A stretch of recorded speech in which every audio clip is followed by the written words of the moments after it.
In the gentle darkness of ancient history, as your breathing slows and your mind begins to drift, let us journey together to a land of warriors and legends. As you rest, allow the whispers of history to carry you across millennia, to the rugged mountains and flowing valleys of ancient Greece. The Spartan warriors, perhaps the most disciplined fighting force the ancient world had ever known, await us there, their bronze shields gleaming softly in the Mediterranean moonlight, their stories suspended in time like stars in the night sky above Laconia. Tonight, as you settle deeper into comfort, we will walk among them, understanding their rise, their glory, and their eventual fall. A story that, like all great human endeavours, contains wisdom that still echoes in our modern world. If you find value in these historical journeys, please consider leaving a comment to share your thoughts. Now, close your eyes and let us begin where all stories must, with the land itself. The story of Sparta begins, as all civilizations must, with the land that shaped its people. Nestled in the southeastern portion of the Peloponnesian Peninsula, Laconia was a realm of contrasts, a place where nature seemed to have both blessed and challenged its inhabitants in equal measure. The region was embraced by mountains on three sides, with the imposing Targatus range rising to the west like ancient sentinels of stone, their peaks often crowned with snow even as the valleys below basked in Mediterranean warmth. These mountains were not merely geographic features, but destiny made manifest in stone. They isolated the Spartans, protected them, and, perhaps most importantly, forged in them a character as unyielding as the mountains themselves.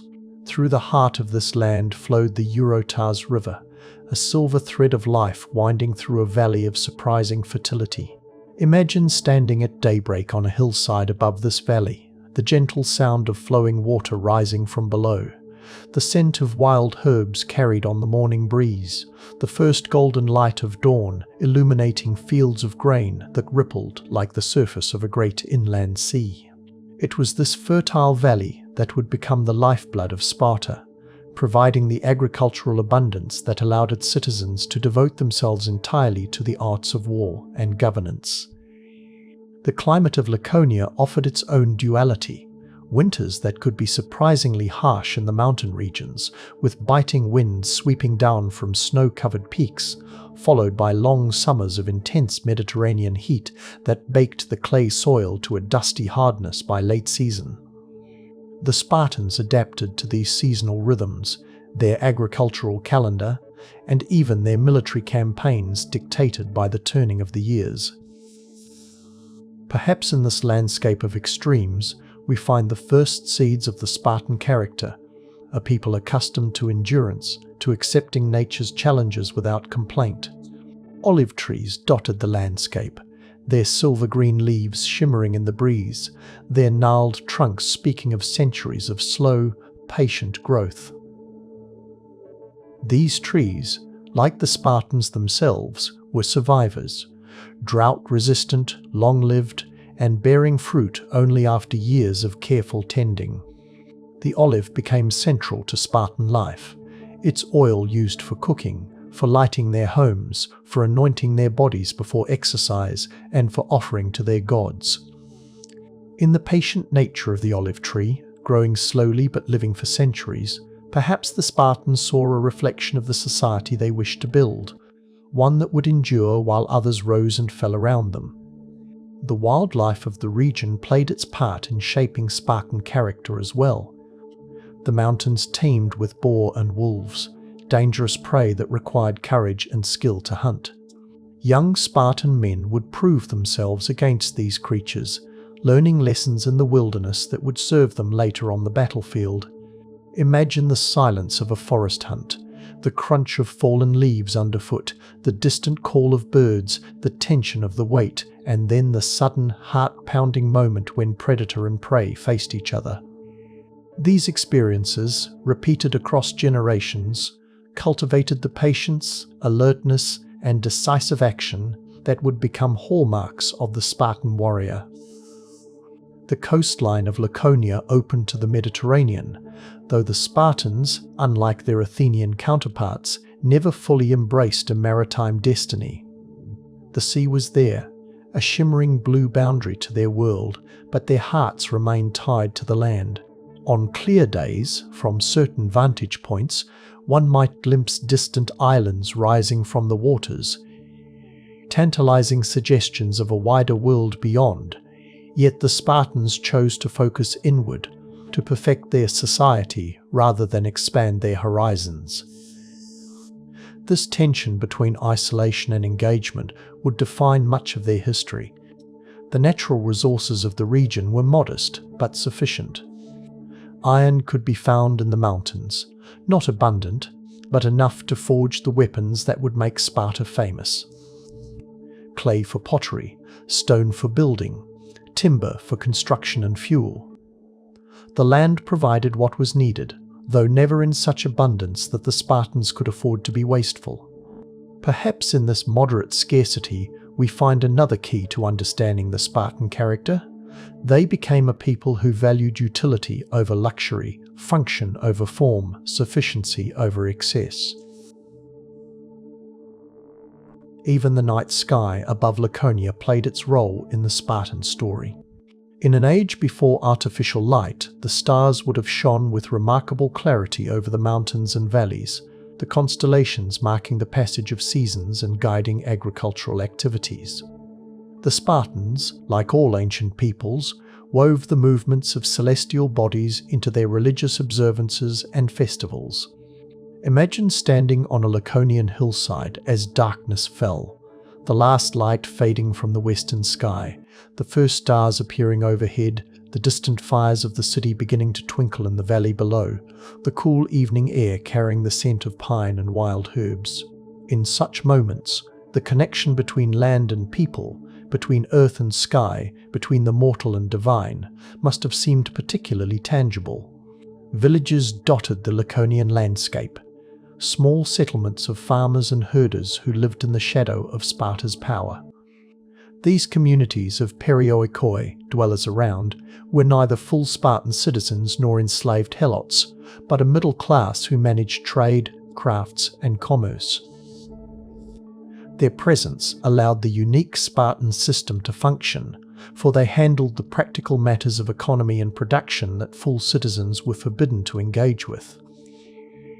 As you travel in your mind through ancient Laconia, envision these villages, humble clusters of stone houses with terracotta roof tiles, small shrines to local deities, the rhythmic sounds of daily labor, weaving, metalworking, pottery, rising from workshops open to the Mediterranean light. In many ways, the land of Laconia was Greece in microcosm, containing mountains and valleys, rivers and plains, forests and fields. Yet it was also distinct, isolated by its geography, in ways that allowed a unique culture to develop within its boundaries. The landscape was not extraordinarily rich nor exceedingly harsh.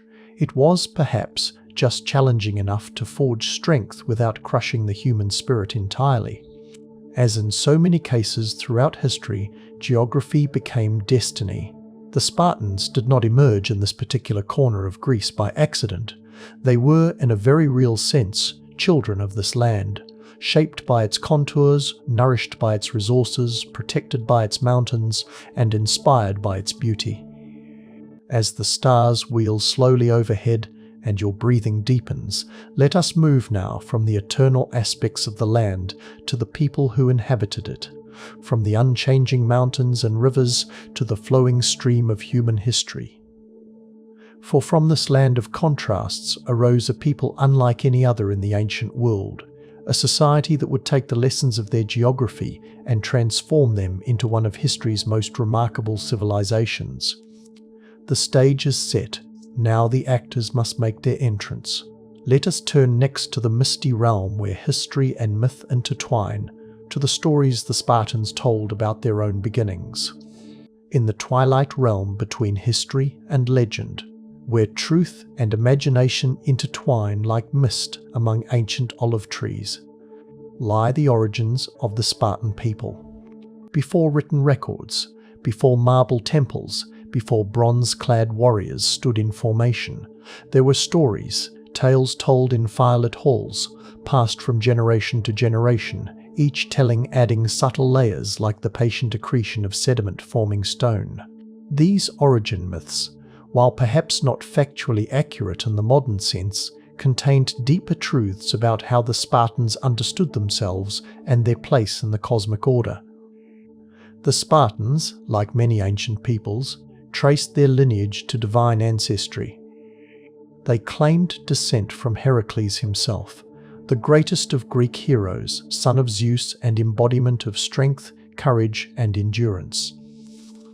The story tells that after completing his famous 12 labours, Heracles fathered children who would become the progenitors of the Spartan royal houses. These Heraclidae, as they were known, were said to have been unjustly expelled from their rightful lands, only to return generations later to reclaim their inheritance in the Peloponnese. Close your eyes and imagine this tale being told on a winter's night. The low, resonant voice of an elder, the crackling of the hearth fire, the wide eyes of children hearing of their heroic ancestry, the comforting sense of connection to something greater than themselves. In these stories, the Spartans also spoke of their first king, Lacedaemon, who gave his name to both the region and its people. The son of Zeus and the nymph Taygete, for whom the mountain range was named, Lacedaemon married Sparta, daughter of the river god Eurotas, thus binding together the divine powers of mountain, river, and sky. From their union came the first settlement that would grow into the famous city-state. There is poetry in this mythology, a recognition of the sacred marriage between people and place, between human endeavour and natural bounty. Imagine the comfort these stories brought, the sense that the very landscape around them was not merely dirt and stone, but the embodiment of divine presence, that the mountains watching over them were named for their own ancestress, that the river nourishing their fields carried the name of their divine forefather. Archaeological evidence, of course, tells a different, but no less fascinating story. The region we now call Laconia shows signs of human habitation stretching back to Neolithic times, with settlements gradually growing more complex through the Bronze Age. The magnificent civilization we now call Mycenaean flourished throughout Greece from approximately 1600 to 1100 BCE, leaving behind impressive architecture, intricate artwork, and the first written Greek language in the form of Linear B tablets. Settlements in the Eurotas Valley during this period suggest a society already organized under centralized authority, already engaged in trade networks spanning the Mediterranean, already constructing impressive structures that required coordinated labor and engineering skill. Then came what historians call the Greek Dark Ages, a period of decline, disruption, and migration following the collapse of Mycenaean civilization. The causes remain debated. Perhaps invasion, perhaps climate change, perhaps systems simply grown too complex to sustain. But the archaeological record shows abandoned settlements, declining population, and the loss of certain technologies, including writing itself. Imagine the silence that must have fallen over once bustling marketplaces, the slow return of wilderness to carefully tended fields, the collapse of trade networks that had connected distant shores. In this period of uncertainty and change, the foundations of what would become classical Sparta were laid, though the details remained shrouded in the mists of time. The Dorian invasion, or migration, as some scholars now prefer to call it, represents another layer in Sparta's mythic origins. According to tradition, these Greek-speaking peoples moved into the Peloponnese from the north, bringing with them their dialect, customs, and perhaps the warlike tendencies that would later characterize Spartan society. The Dorians were said to be the descendants of those same Heraclidae who were reclaiming their ancestral lands. Modern archaeology suggests a more complex picture of cultural exchange rather than wholesale replacement, but the Spartans themselves embraced the Dorian identity as central to their self-conception. They saw themselves as different from other Greeks, more authentic, more disciplined, more connected to ancient virtues that others had abandoned. In the soft shadows between these historical movements and mythological narratives, the distinct Spartan identity began to form. Their origin stories, whether speaking of divine ancestry or migrations from the north, emphasized themes that would become central to Spartan culture: the importance of lineage, the right to rule, the virtues of austerity and discipline, the distinction between themselves and other Greeks.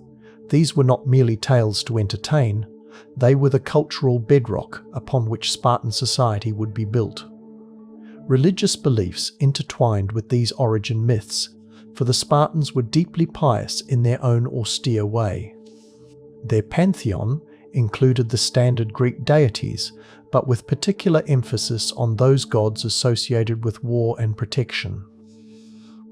Apollo was especially revered. His oracle at Amyclae near Sparta regularly consulted on matters of state importance. Artemis Orthia, a goddess whose worship involved tests of endurance for young men, held special significance. The divine twins, Castor and Pollux, the Dioscuri, were said to have been born in Sparta and were honoured as protectors of the state. These religious practices connected the Spartans to their mythic past, providing continuity between the legendary age of heroes and their present reality. The liminal space between myth and history is perhaps best embodied in the figure of Lycurgus, the semi-legendary lawgiver credited with establishing Sparta's distinctive social and political system. While some modern historians question whether Lycurgus existed as an individual at all, his shadowy presence looms large in Spartan self-identity.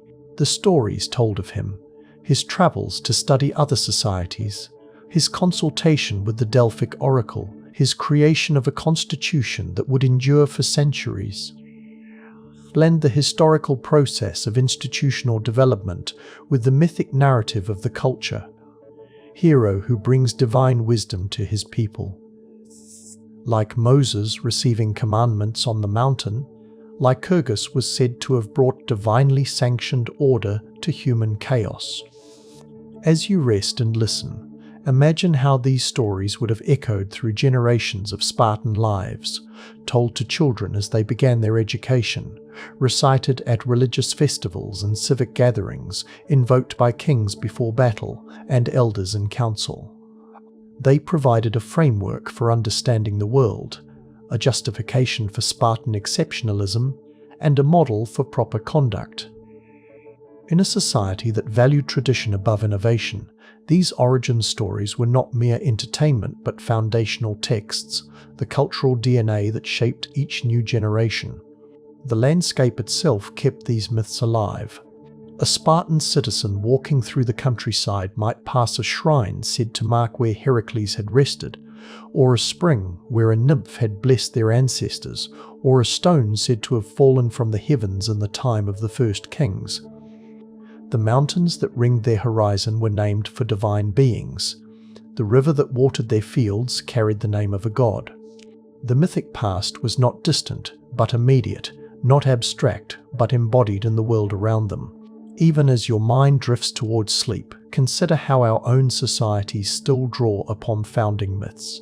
Stories of exceptional leaders, divine favour, special destiny. Though our modern narratives may wear different clothing, the human need to understand our origins, to place ourselves within a meaningful historical continuum, remains unchanged across millennia. The Spartans, in creating and preserving their mythic origins, were engaging in a deeply human activity, one that continues in our own time, in our own ways. As the mists of mythology gradually thin and the more solid ground of recorded history approaches, we begin to see the outlines of early Sparta emerging, a community taking shape, developing institutions, establishing patterns that would define it for centuries to come. The myths had provided the sacred foundation. Now human hands would build upon that foundation a society unlike any other in the ancient world. Let us move forward in our journey, as the legendary gives way to the historical, as the age of heroes transitions to the age of the city-state, as Sparta begins to become the Sparta that history would remember. As the first light of historical documentation begins to illuminate the shadows of myth, we find ourselves in the early centuries of Sparta's development, roughly from 1000 to 800 BCE. This period, though still obscured by the limitations of archaeological evidence and the scarcity of written records, represents the crucial formative phase when the foundations of classical Spartan society were laid. The gentle rhythm of agricultural cycles, planting and harvest, winter dormancy and spring renewal, provided the backdrop against which this emerging society took shape, each generation adding subtle refinements to the patterns established by their forebears. The archaeological record reveals a gradually coalescing settlement in the Eurotas Valley, not yet the famous city-state of later centuries, but a collection of villages slowly growing in complexity and connection. These early Spartans lived in modest dwellings of stone, mud brick, and timber, clustered together for protection and community. Imagine the daily routines of these ancestors: the tending of olive groves and grain fields, the herding of goats and sheep on hillsides, the gathering of women at communal wells, the sound of children's laughter echoing between simple structures. Their lives followed the eternal patterns of agricultural societies, governed by seasons, sustained by the land's bounty, vulnerable to drought and disease, oriented around family and community survival. The Dorian influence manifested most notably in language and religious practices. The Spartans spoke a distinctive Doric dialect that set them apart from many other Greek-speaking peoples. It sounds harsher to some ears, its vocabulary preserving archaic forms that had faded elsewhere. This linguistic distinctiveness reinforced their sense of separate identity and perhaps contributed to their famous laconic speech, the tendency toward brevity and understatement that would become proverbial in later centuries. Religious observances carried Dorian elements as well, with festivals and rituals that differed subtly from those practiced in other Greek communities.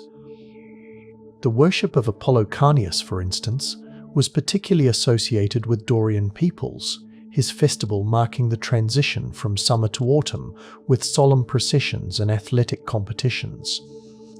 Early Spartan society already displayed a stratified structure, though not yet the rigid three-tier system of classical times. Archaeological evidence suggests differentiated housing and burial practices, indicating social distinctions based on wealth, lineage, or both. The process by which these early social differences would eventually crystallize into the distinctive Spartan classes: Spartiates, full citizens; Perioikoi, free non-citizens; and Helots, state serfs, remains obscured by time, but we can discern its beginnings in this period. Like a river gradually carving channels through soft stone, the flow of social development was already finding the pathways that would define Spartan society for centuries to come. Political organization in this early period likely centered around tribal structures and councils of elders, with kings serving as military leaders and religious figureheads rather than absolute rulers. The famous Spartan diarchy, the unique system of dual kingship from two different royal houses, appears to have been established during this formative period, though its exact origins remain debated. Perhaps it represented a compromise between competing lineages, or the fusion of previously separate communities, or simply an institutional check against the concentration of too much power in a single individual. Whatever its origins, this distinctive feature of Spartan governance would endure throughout their history, becoming one of their defining characteristics. The material culture of early Sparta, revealed through archaeological excavations, shows a society participating in wider Greek and Mediterranean trade networks. Pottery styles show both local traditions and influences from other regions. Small luxury items indicate connections with distant communities. Burial goods suggest social stratification and religious beliefs consistent with the broader Greek world. This was not yet the austere, isolated Sparta of later centuries, but a developing community engaged with its neighbours, absorbing influences and adapting them to local conditions. Imagine the excitement when traders arrived with exotic goods, the gathering of curious villagers, the exchange of news along with merchandise, the gradual introduction of new ideas and technologies that would be selectively incorporated into Spartan life. Warfare in this early period likely followed the general pattern of other Greek communities: relatively small-scale conflicts over boundary disputes, water rights, or personal grievances between leading families. Fighting would have been less formalized than in later centuries, with prominence given to individual champions rather than disciplined formations. The specialized military machine that would later make Sparta famous had not yet developed, though perhaps we can already discern a cultural emphasis on martial virtues and physical prowess that would later find more systematic expression. The mountains surrounding Laconia provided both protection from large-scale invasion and a training ground where young men learned the skills of the hunt that would later serve them in war. Family life centered around the oikos, the household, with a patriarchal structure typical of ancient Mediterranean societies. Children were raised within the family until adolescence, learning practical skills and cultural values through direct observation and participation in daily activities. Education was informal, consisting primarily of oral transmission of traditional knowledge, religious observances, and practical skills needed for agricultural life. The famous, or infamous, Spartan educational system that would later remove male children from their families at age 7 had not yet been established. Instead, childhood likely followed patterns similar to other Greek communities, with parents bearing primary responsibility for raising their offspring. Religious practices provided the spiritual framework for this developing society, with local shrines and sacred groves serving as focal points for community worship. Evidence suggests particular devotion to Apollo, Artemis, and other deities associated with protection, fertility, and civic order. Religious festivals marked the passing of seasons and significant life transitions, bringing communities together for shared ritual experiences that reinforced collective identity. Imagine these early ceremonies, torchlight processions winding through evening shadows, the scent of sacrificial offerings rising with wood smoke toward the heavens, the sound of ritual chants echoing against hillsides, the shared experience creating bonds between participants that transcended daily concerns. As the 8th century BCE approached, external pressures began to shape Spartan development in significant ways. Population growth throughout Greece created competition for limited agricultural land, leading to tensions between communities and within them.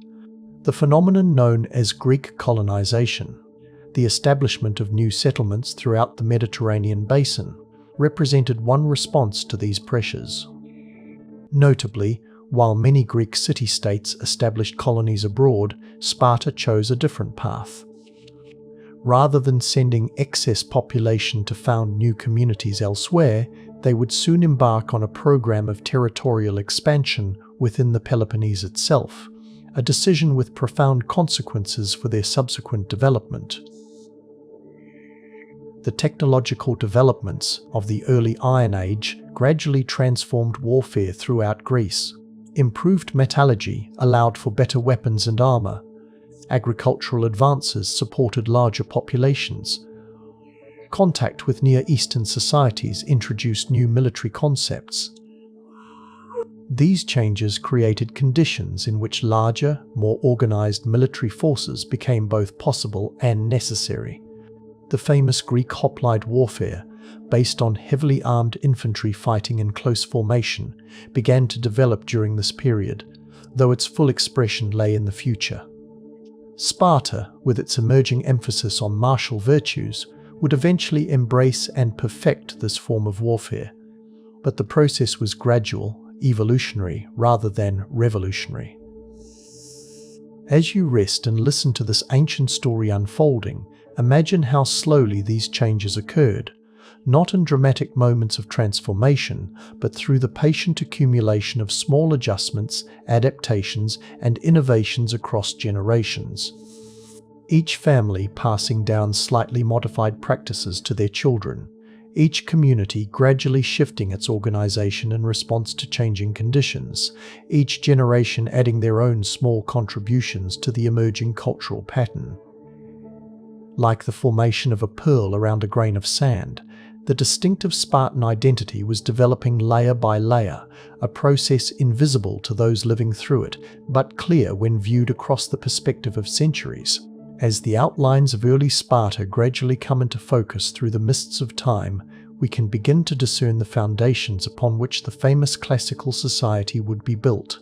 But the most distinctive features of Spartan civilization, the rigorous educational system, the extreme militarization of society, the unique class structure, still lay in the future.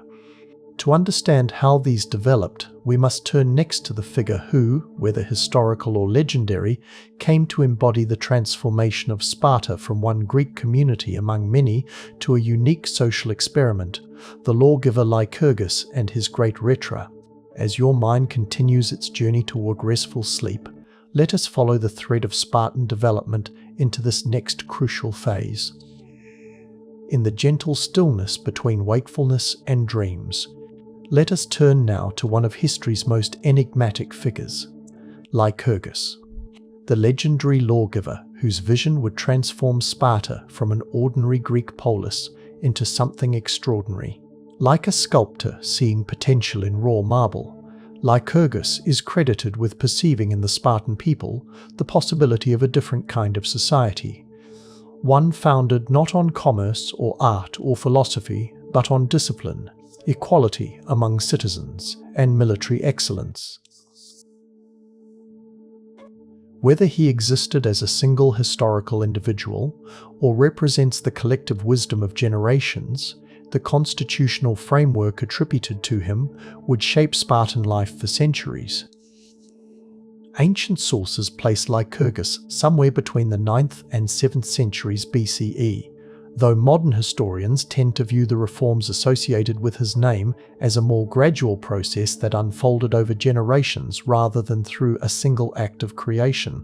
Perhaps it is more meaningful to consider Lycurgus as embodying a pivotal moment of transformation, the crystallization of evolving practices into a coherent system, the articulation of implicit values into explicit laws.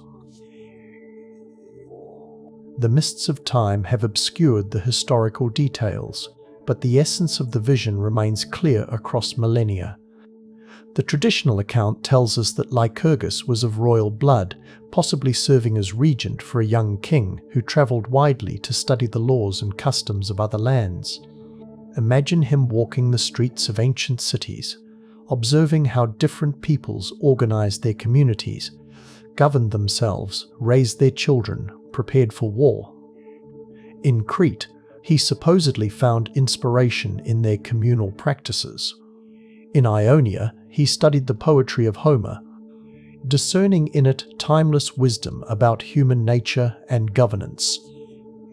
Egypt, with its ancient and stable civilization, may have provided other insights. Like all true wisdom, his understanding developed through the patient comparison of different approaches, the careful consideration of their strengths and weaknesses, the gradual distillation of universal principles from particular practices. Upon returning to Sparta, the stories tell us, Lycurgus consulted the oracle at Delphi before implementing his reforms. This divine sanction was crucial, for it framed his laws not as mere human invention, but as an expression of divine will. The oracle reportedly called Lycurgus beloved of the gods, and declared that his constitution would make Sparta the most famous city in the world. Armed with this spiritual authority, he could present his reforms not as innovation, which the Greeks generally regarded with suspicion, but as restoration, a return to ancestral virtues that had been neglected. Picture the scene as he might have presented his vision to the assembled Spartans. Standing perhaps on a simple stone platform, his voice carrying across a hushed crowd the weight of divine authority behind his words, the promise of greatness before them if they would embrace this new way of life. The centerpiece of the Lycurgan reforms was what later writers called the Great Rhetra, a constitutional framework that balanced different elements of authority within the state. Like a master architect designing a building that would stand for centuries, Lycurgus created a political structure with multiple supporting elements. The dual kingship, already an unusual feature of Spartan governance, was preserved but counterbalanced by a council of elders, the Gerousia, comprising 28 men over 60 years of age, plus the 2 kings. This council proposed laws and served as a supreme court for serious cases. The assembly of citizens, the appella, had the power to accept or reject the council's proposals, though not to amend them or initiate legislation independently. And overseeing this delicate balance were 5 ephors, elected annually, who supervised the kings and other officials, ensuring adherence to traditional practices. This political system embodied a sophisticated understanding of human nature and the corrupting tendencies of power. By dividing authority among different institutions, by ensuring that no single individual or faction could dominate completely, Lycurgus created checks and balances that would help preserve stability. The dual kingship prevented the concentration of too much power in one person.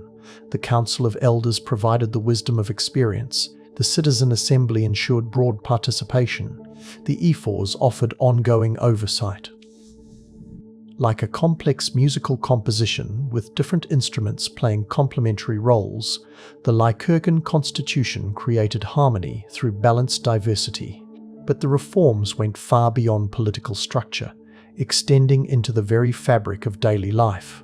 Traditional accounts credit Lycurgus with completely reorganizing the economic foundation of Spartan society. He is said to have redistributed land to create roughly equal plots, kleroi, for citizen families, providing the material basis for their equality.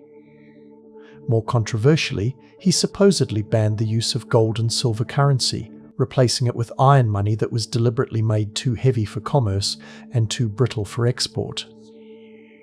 Whether literally true or simply representing a cultural ethos, this story captures the Spartan disdain for commerce and luxury that would become one of their defining characteristics.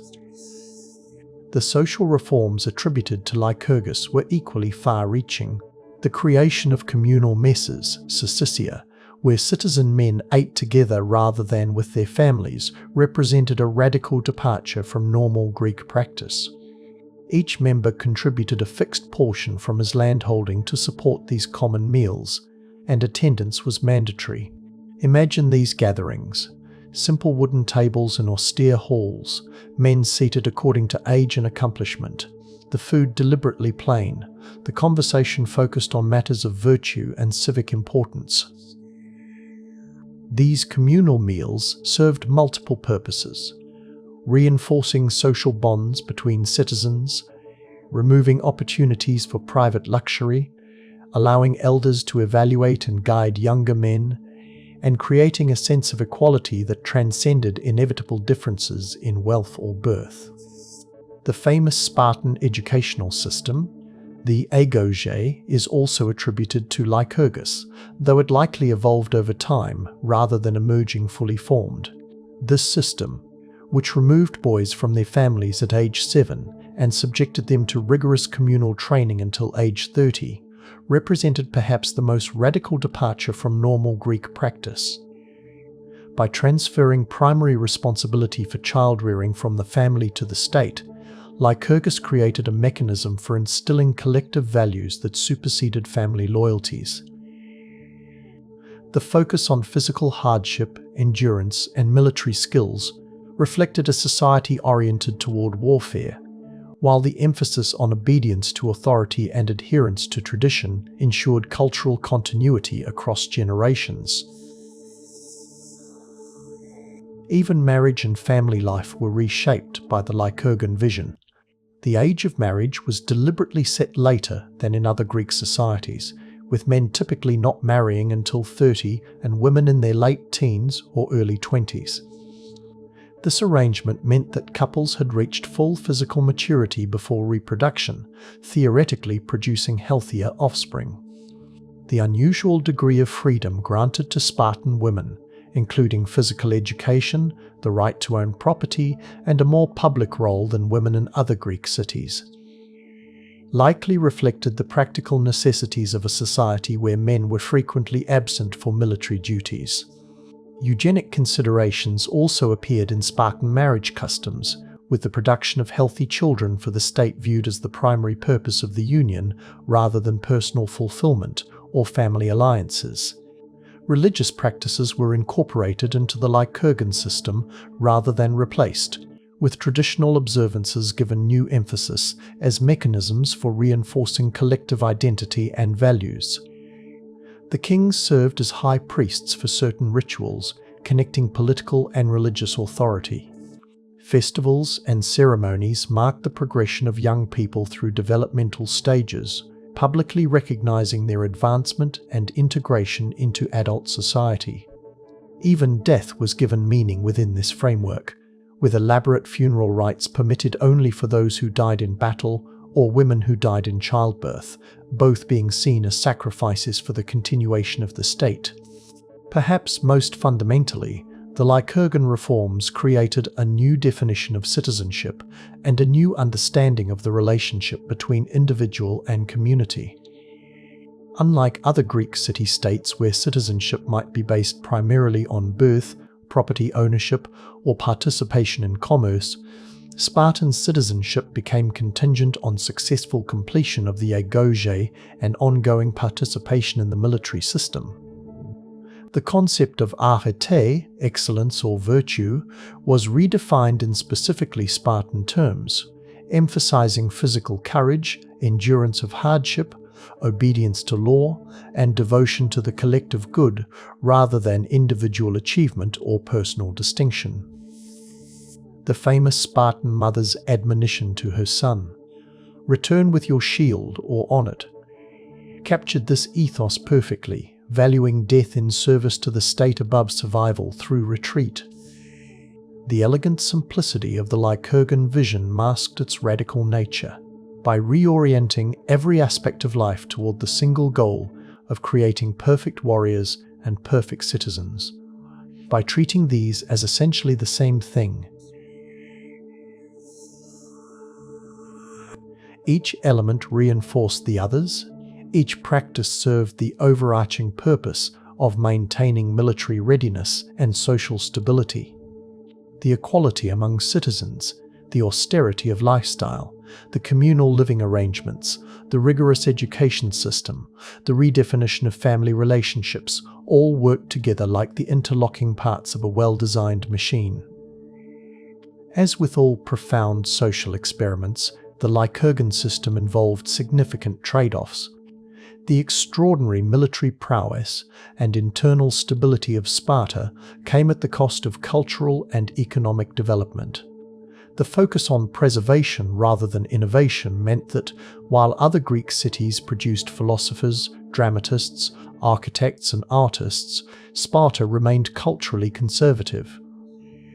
The subordination of individual desires to collective needs limited personal freedom in ways that other Greeks found shocking, and the entire system rested upon the labor of a subjugated population of helots who outnumbered citizens by a significant margin, creating a perpetual security concern that further reinforced the militarization of society. Yet for several centuries, this system worked remarkably well on its own terms. Sparta avoided the violent factional conflicts that plagued many other Greek cities, maintained internal stability while other states experienced revolutions and civil wars, and developed the most formidable land army in Greece. The Lycurgan vision, whatever its origins, created a society capable of extraordinary focus and resilience, qualities that would serve Sparta well in the challenges that lay ahead. As your mind continues its journey toward peaceful sleep, Consider how the legacy of Lycurgus speaks to enduring questions about how society should be organized. What is the proper balance between individual freedom and collective welfare? How should children be educated to become good citizens? What values should a society prioritize, and what sacrifices are justified in pursuit of those values? The Spartan experiment represents one set of answers to these questions, answers that few modern people would fully embrace, yet which contain insights worthy of reflection even after thousands of years. The brilliance of the Lycurgan reforms lay not in their originality, for they incorporated elements from various societies and built upon existing Spartan practices, but in their integration into a coherent whole, their alignment with the specific conditions of Laconia, and their effectiveness in creating a society of remarkable stability and purpose. As the stars wheel slowly overhead and the night deepens around us, let us move forward in our story to examine more closely the distinctive social system that emerged from these reforms. A three-tiered structure unlike anything else in the ancient Greek world. As the night deepens and your breathing grows more rhythmic, let us explore the unique social architecture that emerged from the Lycurgan reforms. A carefully balanced structure of three distinct classes whose interrelationships defined the Spartan way of life. Like a pyramid rising from the Laconian landscape, this social system had its broad base in a large population of subjugated workers, its middle tier in a class of free non-citizens who managed practical matters of commerce and production, and its apex in a small elite of warrior citizens who devoted themselves exclusively to military training and civic responsibilities. This arrangement, unusual among Greek city-states, created both extraordinary strengths and profound vulnerabilities that would shape Sparta's destiny for centuries. At the pinnacle of this social pyramid stood the Spartiates, full citizens known as homoioi, or equals, among themselves. Numbering perhaps no more than 8,000 adult males at the height of Spartan power, these were the famous warriors who defined Sparta in the eyes of the world. Their equality was relative rather than absolute. Differences in wealth, ancestry, and personal accomplishment inevitably existed. But the Lycurgan system worked to minimize these distinctions through shared experiences and prohibitions against displays of luxury. Imagine these Spartiates as you picture the classical Spartan, physically imposing from years of training, moving with the confident grace of an athlete, speaking rarely but with purpose, regarding himself as part of an elite brotherhood set apart from ordinary humanity by virtue of the extreme selection and training process he had survived. To maintain their status, Spartiates had to fulfill several ongoing obligations. First and foremost was successful completion of the Agoge, the rigorous educational system that transformed boys into warriors. Once accepted into the ranks of full citizens around age 30, each man was required to continue military training throughout his life and to answer the call to arms whenever it came. He had to contribute his portion to the communal messes and dine regularly with his fellows. He was expected to marry and produce children, future citizens to maintain Spartan strength. And perhaps most fundamentally, he had to maintain financial independence through the income from his landholding kleros, for economic dependency would undermine the political equality upon which the system rested. The life of a Spartiate was both privileged and constrained. He enjoyed political rights denied to other inhabitants of Laconia, participated in the governance of one of the most powerful states in Greece, and commanded the respect or fear of other Greeks. Yet his personal autonomy was severely limited.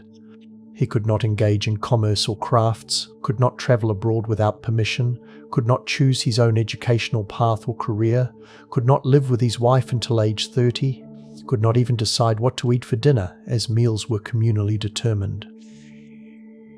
Like a monk in a particularly austere order, he had traded personal freedom for membership in an elite brotherhood, individual choice for collective purpose. The middle tier of Spartan society consisted of the perioikoi, or dwellers around, free inhabitants of Laconia and Messenia who were not citizens of Sparta. These communities, which may have numbered up to 100,000 people, occupied a unique position, neither citizens nor subjects in the usual sense. They were self-governing in local matters, with their own magistrates and community structures, yet ultimately under Spartan authority, and required to provide troops for the Spartan army when called upon. Unlike the Spartiates, they could engage in commerce, crafts, and manufacturing, activities that were essential to the functioning of the broader society, but considered beneath the dignity of full citizens. Imagine life in one of these perioikoi communities, perhaps a coastal settlement where fishermen brought in their daily catch, or a mountain village where timber was harvested, or a market town where craftsmen produced the pottery, textiles, and metal goods that the region required. The rhythms of life would have followed patterns common throughout the ancient Mediterranean: the daily routines of labour from dawn to dusk, the weekly markets where goods were exchanged, the seasonal festivals honouring local deities, the universal human dramas of birth, marriage and death unfolding against a backdrop of modest prosperity and limited horizons. When Spartan citizens passed through these communities, they would have been treated with deference, perhaps with some resentment, but also with the recognition that Spartan military power provided protection against external threats.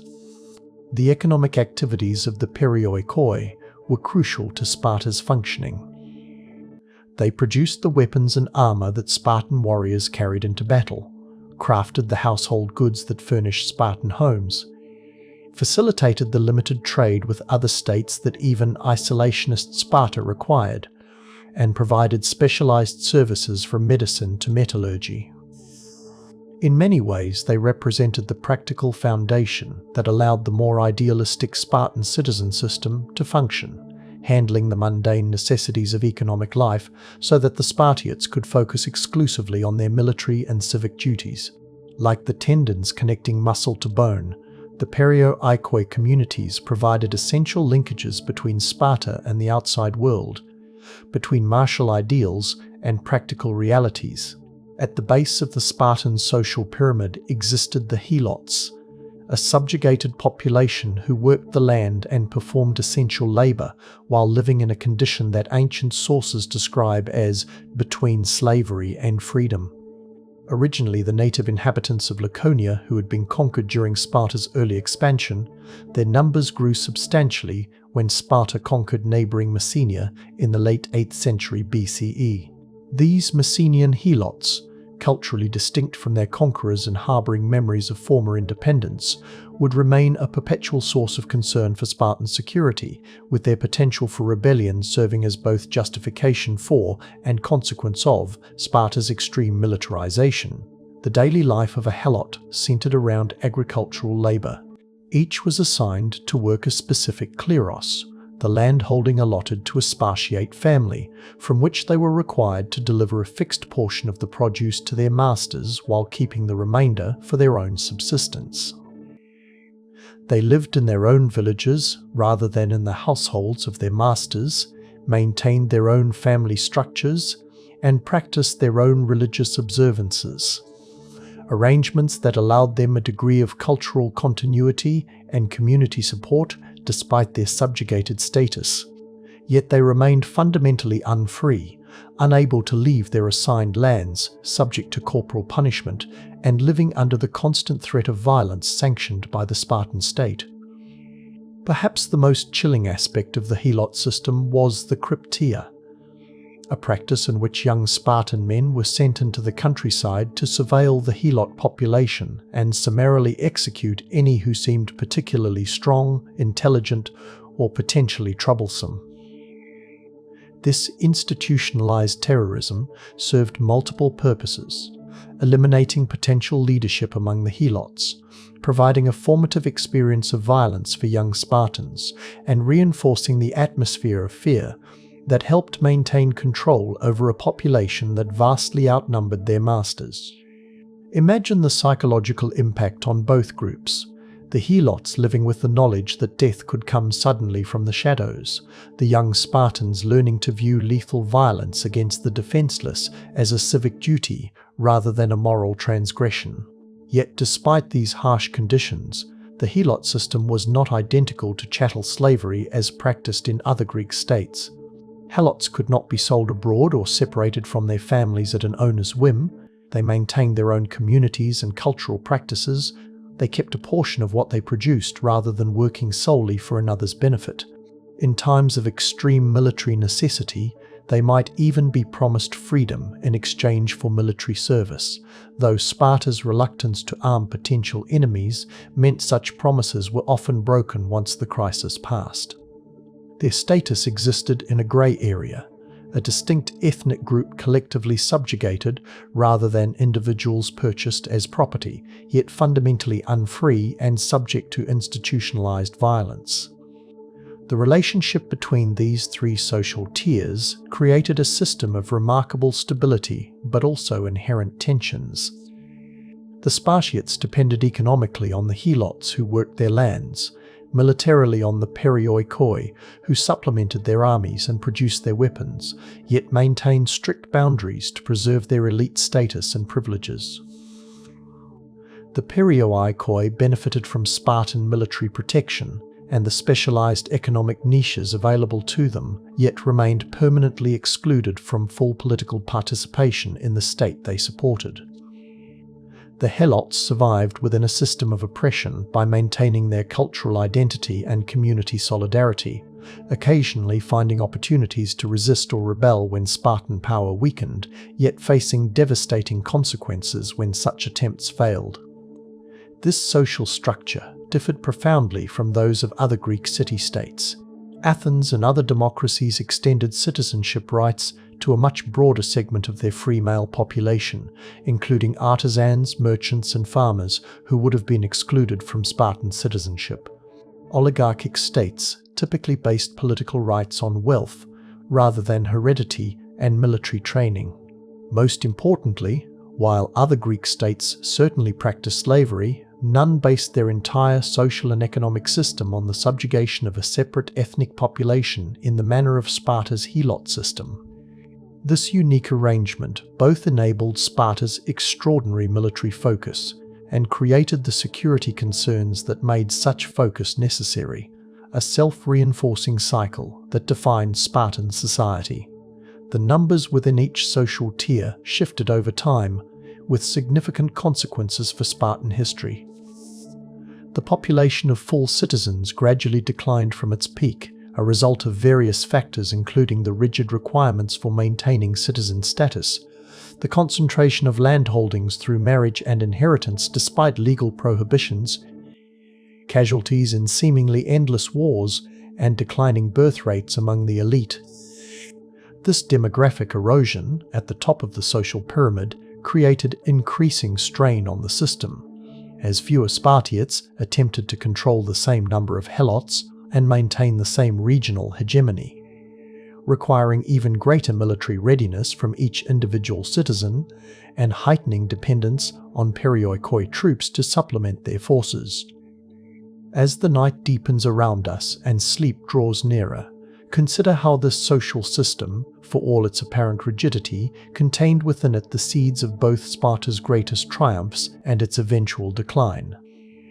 The extreme focus on military excellence, enabled by the three-tier structure, would produce the most formidable fighting force in Greece, capable of achievements that seemed almost superhuman to their contemporaries.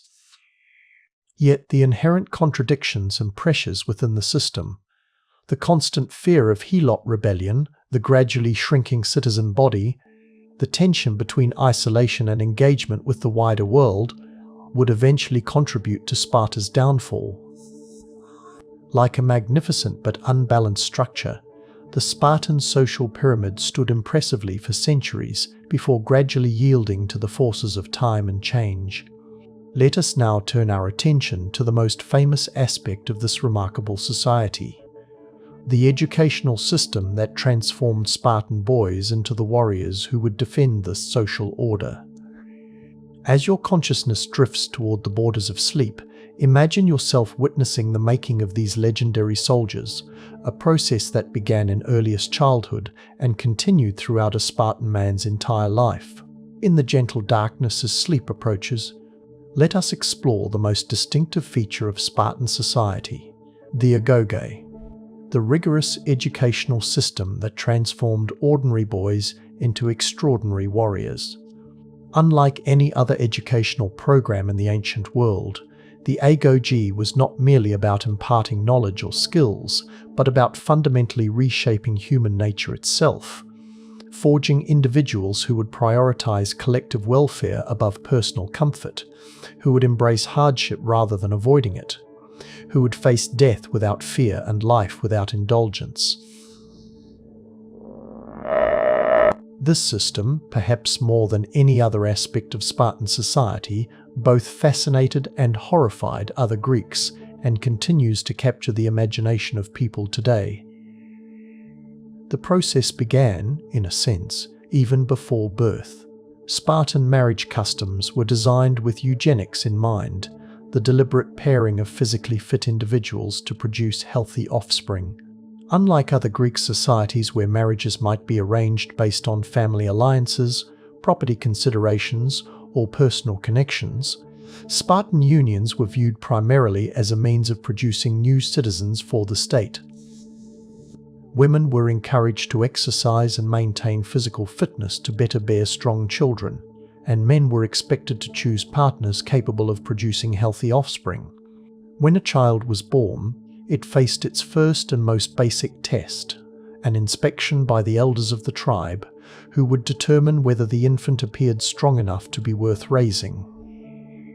Those deemed too weak or deformed were allegedly left to die of exposure at a location near Mount Taygetus, a practice that, while shocking to modern sensibilities, reflected the ruthlessly practical nature of a society that could not afford to devote scarce resources to those unlikely to become productive warriors.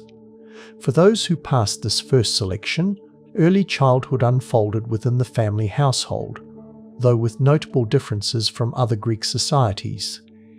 Spartan infants were not swaddled tightly as was common elsewhere, but allowed greater freedom of movement to develop strength and coordination. They were deliberately not indulged when crying or expressing discomfort, taught from earliest consciousness to endure minor distresses without complaint. Nurses were instructed to accustom children to any food, to remain in darkness without fear, to be neither fussy about cleanliness nor afraid of solitude. Imagine these first years, the natural tendencies toward comfort and security gradually redirected, the foundations of endurance and self-discipline being laid even before the child could understand the purpose behind these practices.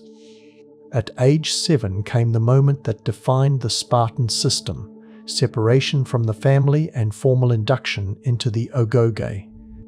Boys were removed from their mothers and fathers and organized into packs, ogoli, under the supervision of older boys and adult instructors. This transition must have been traumatic for many children. Picture a 7-year-old led away from everything familiar, placed in a communal living situation with strangers, suddenly subject to a harsh disciplinary system with little allowance for homesickness or emotional adjustment. Yet this deliberate severing of family bonds served an essential purpose in the Spartan system, transferring the child's primary loyalty from the family to the state, replacing maternal nurturing with collective toughening, substituting the values of warriors for those of the household. The daily routine in the Agoge emphasized physical hardening and endurance. Boys slept on simple reed mats rather than proper beds, were given a single thin cloak regardless of weather, went barefoot in all seasons, and received deliberately insufficient food to encourage resourcefulness and reduce fear of hunger. Bathing was infrequent, use of oils and perfumes forbidden, hair kept short for practicality rather than appearance. Imagine a winter morning in the Agoge, young boys rising before dawn, their breath visible in the cold air, moving quickly to generate warmth, Performing their morning exercises with the mountain winds cutting through their thin cloaks, their bodies gradually adapting to conditions that others would find intolerable. Physical training formed the core of the curriculum, with activities carefully designed to develop attributes useful in warfare. Running, wrestling, and various ball games built speed, strength, and coordination. Swimming in the Eurotaz River taught water skills, while further hardening boys against cold. Mock battles using reed weapons developed tactical thinking and fighting techniques. Hunting in the rugged terrain around Sparta built tracking skills, stealth, and the ability to function in challenging environments. Dancing, which might seem surprising in such a martial context, was practiced to develop rhythm, coordination, and the ability to move in unison with others, skills directly applicable to phalanx warfare where synchronization of movement was essential. Literacy and numeracy were taught, but in a minimal fashion compared to the education of elite boys in other Greek cities. Spartans learned to read and write well enough for practical purposes, but were not encouraged to pursue literature or philosophy as independent interests. Music received more attention, particularly singing and playing the olos, a reed instrument similar to an oboe, as these skills were considered valuable for building group cohesion and maintaining morale.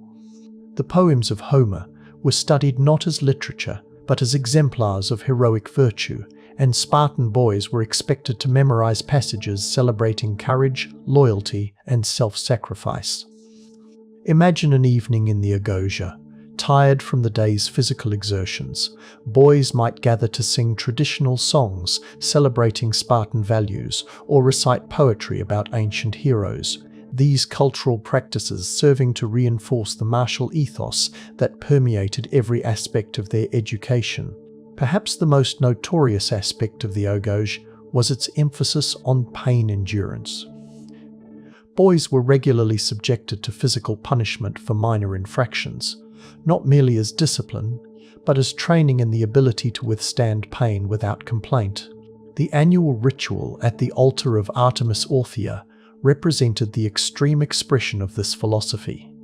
Adolescent boys would attempt to steal cheeses from the altar while officials whipped them, with some reportedly dying from the severity of the beating rather than crying out or retreating. Less dramatically but more routinely, boys were encouraged to engage in fighting among themselves to develop toughness and competitive spirit, with older boys deliberately provoking conflicts to test the courage and resilience of younger ones. Food deprivation played a central role in the Agoge's formative process. Boys were deliberately given insufficient rations, forcing them to supplement their diet through theft. Not random stealing, but carefully planned raids on gardens and food stores that required stealth, coordination, and courage. Being caught resulted in severe punishment, not for the theft itself, but for the failure to execute it skillfully. This practice developed resourcefulness, risk assessment, and the ability to function while hungry, all valuable traits for soldiers who might need to forage or operate with limited supplies during campaigns. Imagine a group of hungry boys planning such a raid, whispering together in the darkness, calculating risks and rewards, assigning roles, feeling the dual pressures of physical hunger and the need to prove their cleverness and courage to peers and supervisors. As boys progressed through adolescence, the training became increasingly militarized. Weapons training began with wooden practice equipment and gradually transitioned to actual spears, swords, and shields. Tactical instruction grew more sophisticated, with emphasis on maintaining formation, understanding battlefield commands, and executing complex maneuvers as part of a unit rather than as individuals. Leadership was developed through a hierarchical system where older boys supervised younger ones, teaching command skills and responsibility while reinforcing the chain of authority that would structure their adult military experience. By their late teens, these young men were already functioning as auxiliary troops, capable of real military service while still completing their formal education. The social dynamics within the Agoge were carefully structured to reinforce desired values. Strong bonds formed between age mates who shared years of hardship together, creating the foundation for the unit cohesion that would make Spartan forces so effective in battle. Relationships between older and younger boys were officially encouraged, with the older partner, Erastus, expected to serve as mentor and role model for the younger Heromenos. While these relationships had homoerotic elements common in ancient Greek culture, in Sparta they were primarily valued for their pedagogical function, transmitting values, providing individual attention within the communal system, and creating cross-generational bonds that strengthened social cohesion. The shared experience of extreme conditions, hunger, cold, pain, exhaustion, eliminated pretension and created a brutal meritocracy where respect depended on demonstrable toughness and ability rather than family connections or wealth. The psychological dimension of this education was as important as the physical. Boys were taught to fear disgrace more than death, to value the collective good above personal welfare, to obey authority instantly and without question.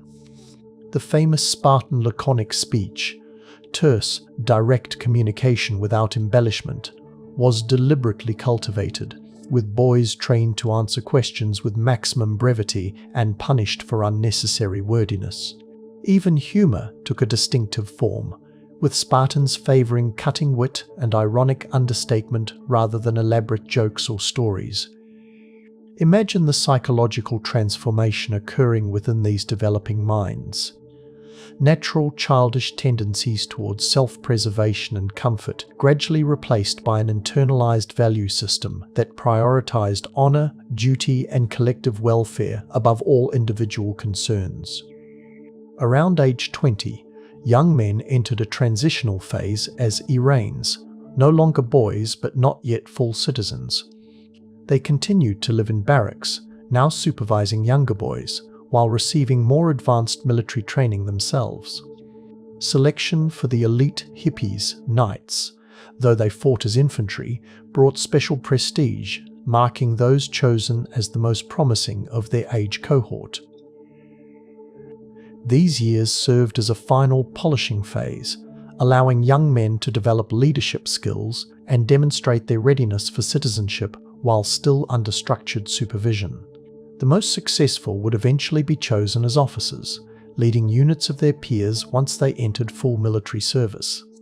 At age 30, those who had successfully completed the entire process and could maintain the economic requirements of citizenship were finally accepted as full Spartiates, members of the homoioi, the equals, who collectively ruled Sparta. They could now establish their own households, though they continued to dine in the communal messes and participate in ongoing military training throughout their lives. The bond with the Agoge was never fully broken. Adult men might serve as supervisors or instructors for the next generation, observing the same process they had endured being applied to their own sons and those of their comrades. The system thus perpetuated itself across generations, with those who had been shaped by it becoming the shapers of others in turn. For those few who reached the highest levels of achievement, selection as members of the Royal Guard or as commanders of significant military forces represented the pinnacle of the Spartan meritocracy. These positions were based not on birth or wealth, but on demonstrated excellence within the system, the living embodiment of the values the Agoge had been designed to instill. Such men became the heroes younger boys were told to emulate, their exploits celebrated in songs and stories that reinforced the cultural ideals at the heart of Spartan identity. The Agoge was not static throughout Spartan history, but evolved over time in response to changing circumstances. In periods of greater prosperity and cultural exchange, elements of traditional education in music, dance, and poetry likely received more emphasis. During times of military crisis or declining citizen numbers, the martial aspects may have been intensified. By the Hellenistic period, as Sparta's power waned, the Agoge became increasingly performative, a theatrical demonstration of traditional practices for curious visitors rather than the genuine forging process of earlier centuries. Yet even in its modified forms, it remained the defining institution of Spartan society, the mechanism that produced the warriors who made Sparta unique among Greek city-states. As sleep draws ever nearer and your mind drifts toward dreams, consider how this extraordinary educational system represented both the greatest strength and the greatest limitation of Spartan society. It produced warriors of unmatched discipline and courage, men capable of standing unflinching against overwhelming odds at Thermopylae or maintaining perfect order in the chaos of battle at Plataea. Yet it did so by narrowing human potential to a single dimension, by subordinating individual development to collective need, by valuing certain virtues so highly that others, creativity, intellectual inquiry, artistic expression, were necessarily diminished. The Agoge created perfect Spartans at the cost of limiting what Spartan could mean. As we follow the thread of our story forward, let us now turn from the process of creating Spartan warriors to examine how these extraordinary individuals lived once they had completed their transformation. The daily routines, social structures, and cultural practices that defined adult life in this most unusual of ancient societies. As the night deepens and your body relaxes more fully into rest, let us turn our attention to the rhythm of daily life in classical Sparta during the height of its power in the 5th century BCE. Behind the fearsome reputation and martial legends existed real human beings, men and women who woke each morning, went about their daily activities, ate and drank, conversed with friends, worshipped their gods, and eventually sought their rest, just as people have done throughout time. Yet the distinctive social structure and values of Sparta gave these universal human activities a unique character, creating patterns of daily existence unlike those found in any other Greek city-state of the period. For a Spartiate, a full male citizen, the day typically began before dawn. Rising from his simple bed of reeds or straw, perhaps covered with only a rough woolen blanket even in winter, he would perform basic ablutions with cold water, don his plain chiton tunic, and prepare for the day's activities. Unlike citizens of other Greek cities who might choose from various occupations, his daily schedule was largely predetermined by his status. Military training, physical exercise, and civic duties would occupy most of his waking hours, with personal preferences subordinated to the established routines of Spartan life. Imagine him in these early morning moments, perhaps gazing briefly at his sleeping wife in the pre-dawn darkness, touching the heads of his small children if he had them, mentally preparing himself for another day of disciplined service to the state that had shaped him since childhood. Physical training formed the core of a Spartiate's daily activities regardless of age. Even men in their 50s and 60s were expected to maintain their bodies in fighting condition through regular exercise.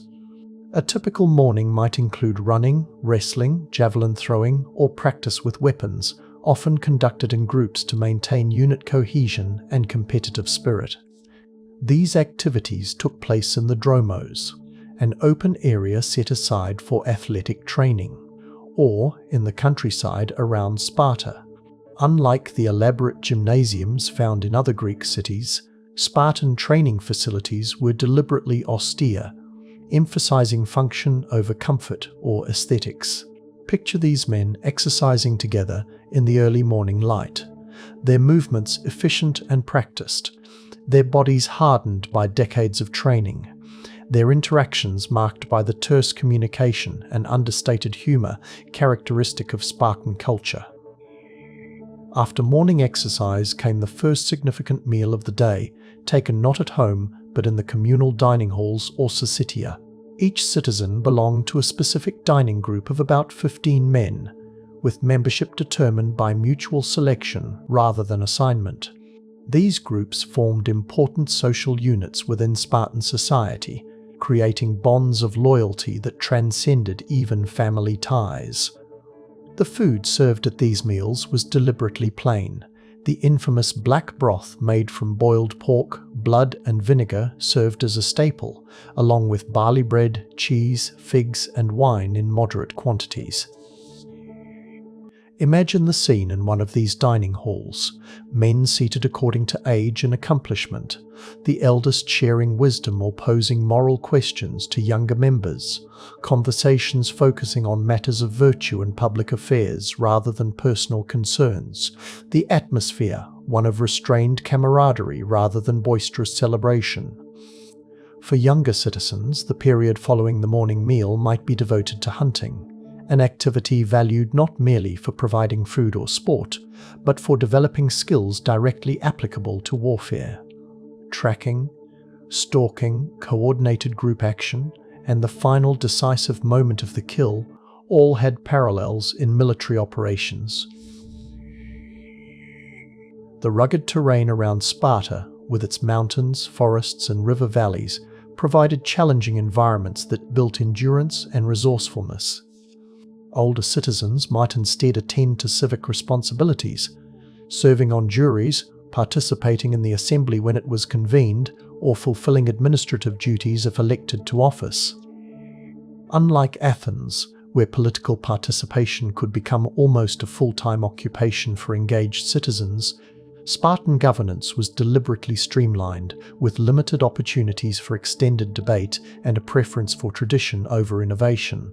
The central portion of the day might include military drills and tactical training conducted in larger units that reflected actual battlefield formations.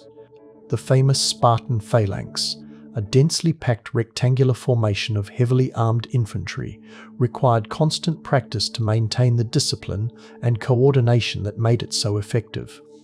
Individual warriors needed to learn to subordinate personal initiative to collective movement, to respond instantly to commands, to maintain position even under extreme stress. These drills, repeated endlessly throughout a Spartan's life, created muscle memory and unit cohesion that would prove decisive in actual combat.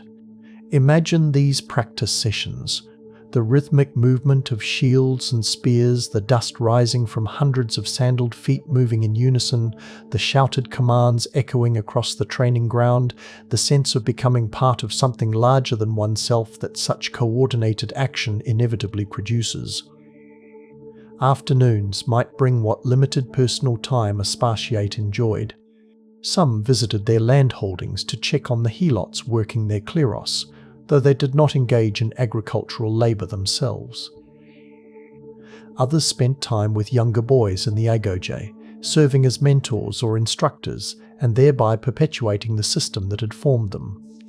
Some engaged in the limited intellectual pursuits permitted within Spartan culture, discussing moral questions, memorizing poetry with martial themes, or practicing the music and dance that formed part of religious observances and military preparation. Older men often gathered in informal groups to observe younger citizens and offer criticism or praise, this social monitoring serving as an important mechanism for maintaining behavioral standards and cultural continuity. As evening approached, Spartiates would return to their syssitia for the main meal of the day.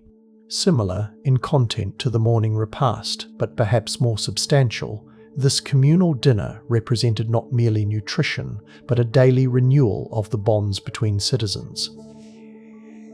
Each member contributed a fixed amount from his landholding to support these meals, typically barley, wine, cheese, and figs, with occasional additions of meat from hunting or sacrifices.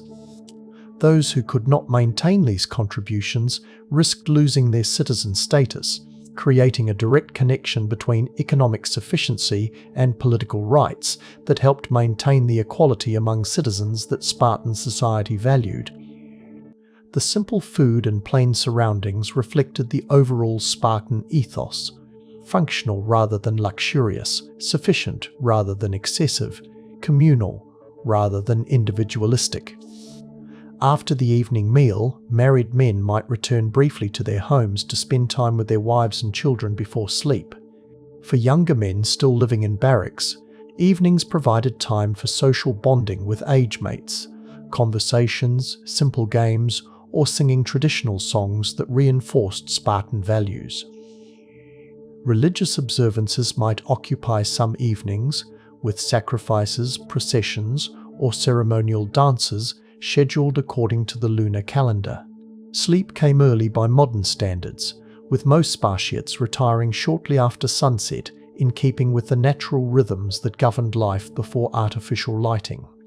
Imagine these evening hours, the gradual quieting of the city as darkness fell, the glow of oil lamps in windows, the stars emerging overhead, the conversations turning reflective as the day's activities concluded and the time for rest approached. For Spartan women, daily life followed different patterns but reflected similar cultural values. Unlike their counterparts in other Greek cities who were largely confined to the household, Spartan women enjoyed unusual freedom of movement and activity. Their days typically began with physical exercise: running, wrestling, javelin throwing, and discus. Activities considered shocking for women in other Greek states, but valued in Sparta for producing strong mothers capable of bearing healthy children. These exercises were often conducted in special areas where young men might observe them, this visibility being another departure from the seclusion typically imposed on respectable women elsewhere in Greece. After morning exercise, a Spartan Women's Day centered around management of the household, not through direct domestic labor, which was performed by helot servants, but through supervision and administration. With their husbands frequently absent for military duties and often not even living at home until age 30, women exercised significant authority over family estates. They directed agricultural activities on their land holdings, managed household resources, oversaw the raising of children, particularly daughters, as sons entered the Agoge at age 7, and maintained the family's economic position. These responsibilities gave Spartan women economic influence, unusual for the ancient world, with some eventually controlling substantial property through inheritance and dowries. Education for girls, while less formalized than the Agoge, included literacy, music, dancing, and cultural instruction in addition to physical training. The famous ethical education of Sparta extended to females as well as males, with girls learning the moral precepts and cultural values that defined Spartan identity. They were taught to prioritize the welfare of the state, to value courage and self-discipline, to despise weakness and luxury. Lessons reinforced through stories, songs, and the direct observation of adult behavior. Religious duties occupied a significant portion of many women's time, with females playing important roles in various cults and festivals that punctuated the Spartan calendar. Social interactions for Spartan women included time with female relatives and friends, participation in religious festivals, and attendance at certain public events from which women in other Greek cities would have been excluded. They engaged in conversation more freely than women elsewhere, expressing opinions on public matters with a directness that scandalized foreign observers. The famous wit and sharp tongues of Spartan women became proverbial throughout Greece, with their cutting remarks and uncompromising standards recorded in collections of sayings that circulated widely. Their relative freedom did not represent feminist enlightenment in the modern sense, but rather a practical adaptation to Sparta's military orientation. Women needed independence and strength to maintain the society, while men focused on warfare. For the perioikoi, the free non-citizens who handled trade and crafts, daily life centered around economic activities prohibited to full Spartiates. Craftsmen woke to begin their specialized work: potters preparing clay, blacksmiths stoking forge fires, weavers setting up looms, carpenters selecting timber for the day's projects. Merchants arranged their wares in marketplaces or prepared shipments for trade with other cities. Farmers tended crops and livestock on their own lands, their agricultural activities similar to those of other Greeks rather than the peculiar Spartan system of citizen landowners and helot labourers. These economic activities followed rhythms common throughout the ancient Mediterranean, with work beginning at dawn, pausing during the hottest part of the day, and continuing until sunset, punctuated by meals and religious observances. The helots, the subjugated population who performed agricultural labour, experienced daily life determined largely by the agricultural calendar and the demands of their Spartiate masters. Rising before dawn, they would work the fields assigned to them, tending crops, managing irrigation, caring for livestock, and performing the myriad tasks required to maintain agricultural productivity. A fixed portion of the produce, typically half, would be delivered to the Spartiate who owned the land, with the remainder kept for their own subsistence. Helot communities maintained their own social structures, religious practices, and family relationships despite their subjugated status, creating a parallel society beneath the more visible Spartan system. Their daily existence combined the universal patterns of agricultural life with the particular burdens and fears imposed by their status. The constant awareness of Spartan surveillance, the threat of the cryptia, the limited horizons imposed by a system from which there was rarely any escape. Religious observances provided a rhythm that transcended social divisions, with festivals marking the progression of seasons and honouring the gods who watched over different aspects of communal life. These occasions brought temporary suspension of normal routines, allowing for ritual processions, sacrifices, athletic competitions, and communal meals that included participants from different social strata, though with distinctions in roles and privileges carefully maintained. The religious calendar created a shared temporal framework within which the different daily patterns of Spartiates, women, perioikoi, and helots were situated, providing moments of community integration within a highly stratified society. As your consciousness drifts toward the borders of sleep, consider how these daily routines, so different from our modern patterns, yet addressing the same fundamental human needs for sustenance, activity, social connection, and meaning, created the lived reality of Spartan civilization. Beyond the famous battles and political decisions that dominate historical accounts, it was in these quotidian activities that Spartan culture perpetuated itself, in the accumulated moments of ordinary days that its distinctive values were embodied and transmitted across generations. The remarkable resilience of Spartan society, its ability to maintain its unique character for centuries, while other Greek states underwent repeated revolutions and transformations, owed much to the stability of these daily patterns. The reliable rhythms that connected each individual life to the collective enterprise that was Sparta. As we continue our journey through Spartan history, let us now examine more closely the unusual position of women within this society, a surprising counterpoint to the extreme militarization that dominated male experience, and a feature that distinguished Sparta from its contemporaries in ways that continue to intrigue historians to this day. As the night deepens and your body surrenders more fully to rest, let us turn our attention to one of the most distinctive aspects of Spartan society, the remarkable position of women, whose lives diverged dramatically from the cloistered existence of their counterparts in other Greek city-states.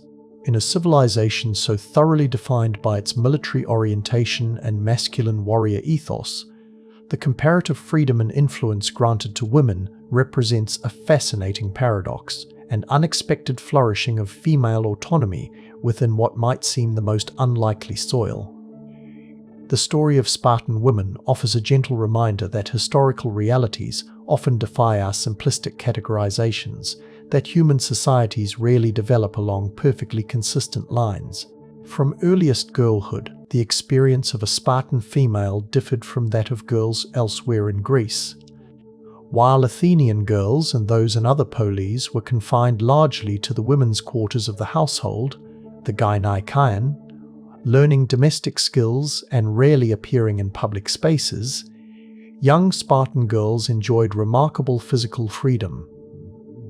They received formal physical education alongside their academic and cultural instruction, participating in athletics including running, wrestling, javelin throwing, and discus.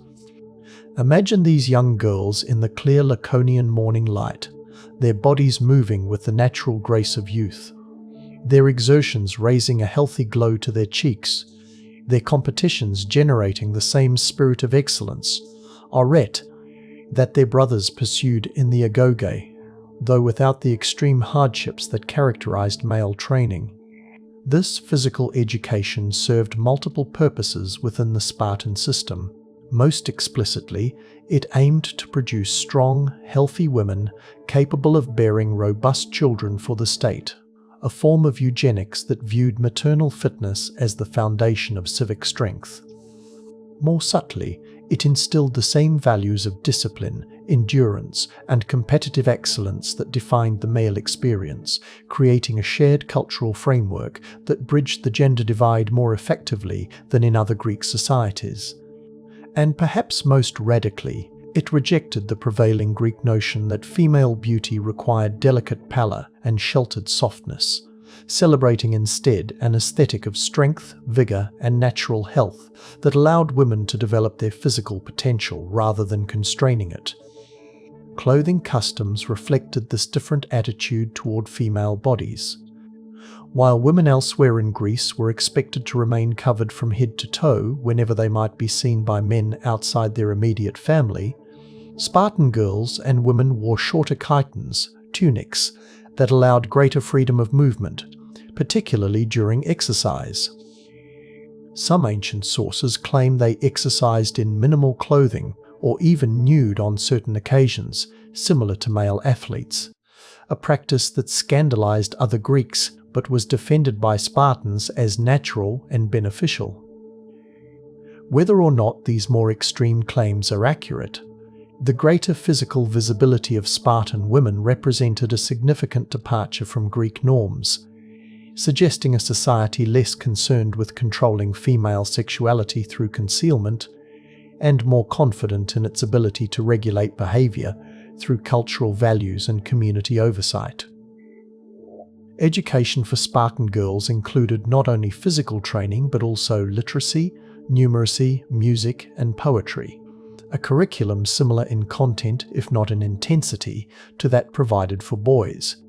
While their brothers learned these subjects primarily for their military applications, girls received a more rounded education aimed at producing capable household managers and culturally sophisticated mothers who would be their children's first teachers.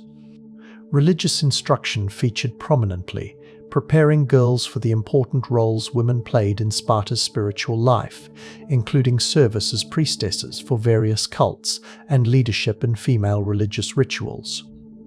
This educational investment in daughters, as well as sons, reflected the Spartan recognition that cultural transmission required knowledgeable women as well as men, that mothers who understood and valued Spartan traditions would raise children already oriented toward the state's distinctive values. Marriage in Sparta diverged from practices elsewhere in Greece in both form and substance. The typical age of marriage for Spartan women was later than in other Greek cities, usually in their late teens or early 20s rather than immediately after puberty, allowing them to reach full physical maturity before bearing children. The marriage ceremony itself often included ritualized elements that seem bizarre by conventional Greek standards, including the bride having her hair cut short and being dressed in male clothing before the groom came to claim her, perhaps symbolizing the transition to a new status or preparing her for the absence of her husband during his extended military service. Imagine this wedding night, the nervous young bride in her unusual attire, the groom visiting briefly from his military barracks, the strange mixture of traditional ritual and practical adaptation to Sparta's unique social structure. The early years of marriage featured limited contact between spouses, as men under 30 continued to live in military barracks, visiting their wives only occasionally and in secret. This arrangement, while seemingly unfavorable for developing emotional bonds, gave young Spartan wives substantial independence in managing households and property.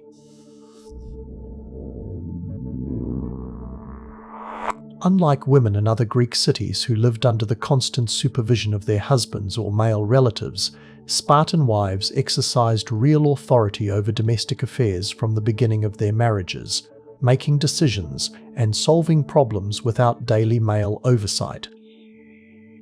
This practical autonomy fostered self-reliance and administrative competence, qualities that would serve them well throughout their lives as they managed family resources and supervised agricultural estates. Economic rights for Spartan women far exceeded those granted to females elsewhere in Greece. They could inherit property in their own right, not merely hold it in trust for male relatives. They controlled their own dowries, rather than having these assets absorbed into their husbands' estates. They could initiate divorce if necessary, retaining their property rights afterward.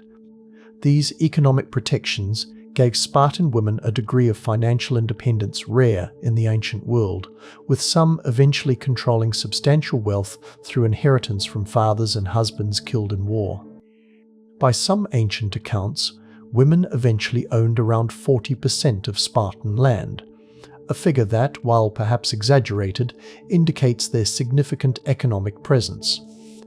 This financial autonomy translated directly into social influence, as women with property had meaningful voices in family decisions and community matters regardless of formal political structures.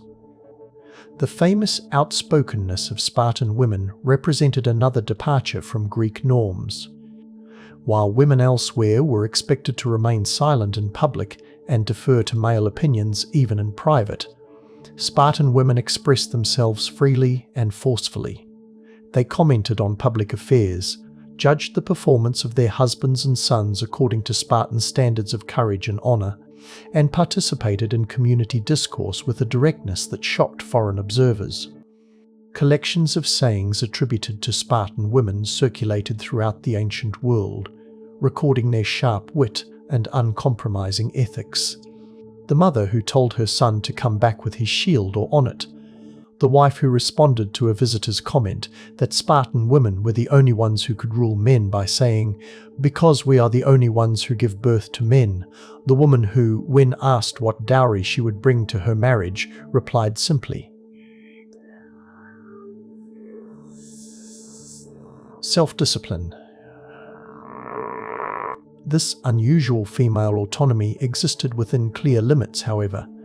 Spartan women did not participate directly in formal political processes, could not serve in the military, and remained defined primarily by their roles as producers of future citizens rather than as citizens themselves.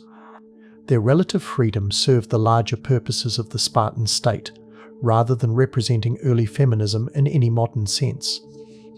The physical training, education, economic rights, and social voice granted to women were pragmatic adaptations to a society organized primarily for warfare, where men were frequently absent, and women needed to function effectively without constant male supervision. The system recognized that maintaining Sparta's distinctive way of life required strong, capable women to manage resources, transmit cultural values, and produce the next generation of warriors. Necessities that outweighed conventional Greek concerns about controlling female behavior through seclusion and subjugation. The position of Spartan women declined along with Sparta itself in later centuries. As the number of full citizens dwindled, and land became concentrated in fewer hands, the economic independence of women actually increased temporarily, with wealthy widows and heiresses controlling significant resources. But this represented a symptom of systemic breakdown rather than genuine female empowerment. Without the distinctive social structure and cultural values that had previously given meaning to female autonomy within a collective enterprise, the increased property ownership by women became associated with luxury, indulgence, and the abandonment of traditional Spartan virtues. The freedom that had once served the strength of the state now became identified, fairly or not, with its decadence and decline. As sleep draws ever nearer and your thoughts grow more distant, consider how the story of Spartan women illustrates the complex interplay between ideology and practicality in human societies. The same Sparta that created the most rigidly masculine warrior culture in Greece also granted women unusual freedom and authority, not because of enlightened gender views, but because their unique social experiment required it. Unlike the philosophical arguments for female equality, occasionally advanced by thinkers in other Greek cities but never implemented, Sparta's practical arrangements for women emerged organically from the requirements of their distinctive way of life. In this, as in so many aspects of their society, the Spartans revealed themselves as supreme pragmatists, willing to diverge from conventional Greek practices when necessary to maintain their exceptional social system. As we continue our journey through Spartan history, let us now turn our attention to the central purpose around which their entire society was organized: military excellence. For all the distinctive features of their social structure, educational system, and gender arrangements, these existed ultimately to support what made Sparta truly famous throughout the ancient world: their extraordinary prowess in warfare. As the hours of night deepen and your consciousness drifts toward the peaceful realm of dreams, let us explore the aspect of Spartan civilization that made it legendary throughout the ancient world: its extraordinary military prowess. While other Greek city-states produced remarkable philosophers, dramatists, architects, and artists, Sparta focused its collective energy on creating perfect warriors and an unmatched fighting force. The results of this singular focus would change the course of Greek history and leave an imprint on military thinking that endures even to our modern era. The foundation of Spartan military excellence lay in the hoplite phalanx, the heavy infantry formation that dominated Greek warfare from the 7th century BCE onward. While other Greek states also employed this tactical system, the Spartans refined it to unprecedented levels of effectiveness through their unique combination of lifelong training, exceptional discipline, and unwavering unit cohesion. Imagine this formation as it would have appeared on an ancient battlefield: a rectangular block of warriors standing shoulder to shoulder, typically 8 ranks deep, creating a wall of overlapping shields with spear points extending forward at multiple heights. From a distance, it might appear almost as a single organism, a bristling, bronze-clad entity moving with coordinated purpose across the field of conflict. The individual Spartan soldier, the hoplite, carried equipment similar to that used by other Greeks but distinguished by subtle refinements and exceptional quality. The central element of his panoply was the aspis, a large concave shield approximately 1 meter in diameter, made of wood with a bronze facing and carried on the left arm via a central armband, pawpax, and a grip near the rim. The famous lambda symbol adorned Spartan shields, signifying Lacedaemon and instantly identifying the bearer as a member of the most feared fighting force in Greece. Unlike the modern association of shields with defensive combat, the aspis served as much as an offensive weapon, its weight and solidity making it effective for shoving opponents off balance in the crowded press of battle. The Spartan hoplite wore a bronze helmet that covered most of the face, leaving only the eyes, mouth, and sometimes part of the nose exposed. This helmet, typically of the Corinthian style during the classical period, provided excellent protection but severely limited visibility and hearing, making the maintenance of formation and response to commands a matter of rigorous training rather than natural reaction. A breastplate of bronze or composite materials protected the torso, while greaves shielded the lower legs. Underneath this armor, a simple tunic was worn, colored the distinctive Spartan red, a practical choice that both identified their forces and disguised blood from wounds, preventing visible injuries from affecting morale. The primary offensive weapon was the Dori, a wooden spear approximately 5 meters long with an iron spearhead and a bronze butt spike that could serve as a secondary point if the primary tip broke. In the phalanx formation, these spears were held overhand, projecting forward at different heights from successive ranks to create a deadly hedge of points confronting the enemy.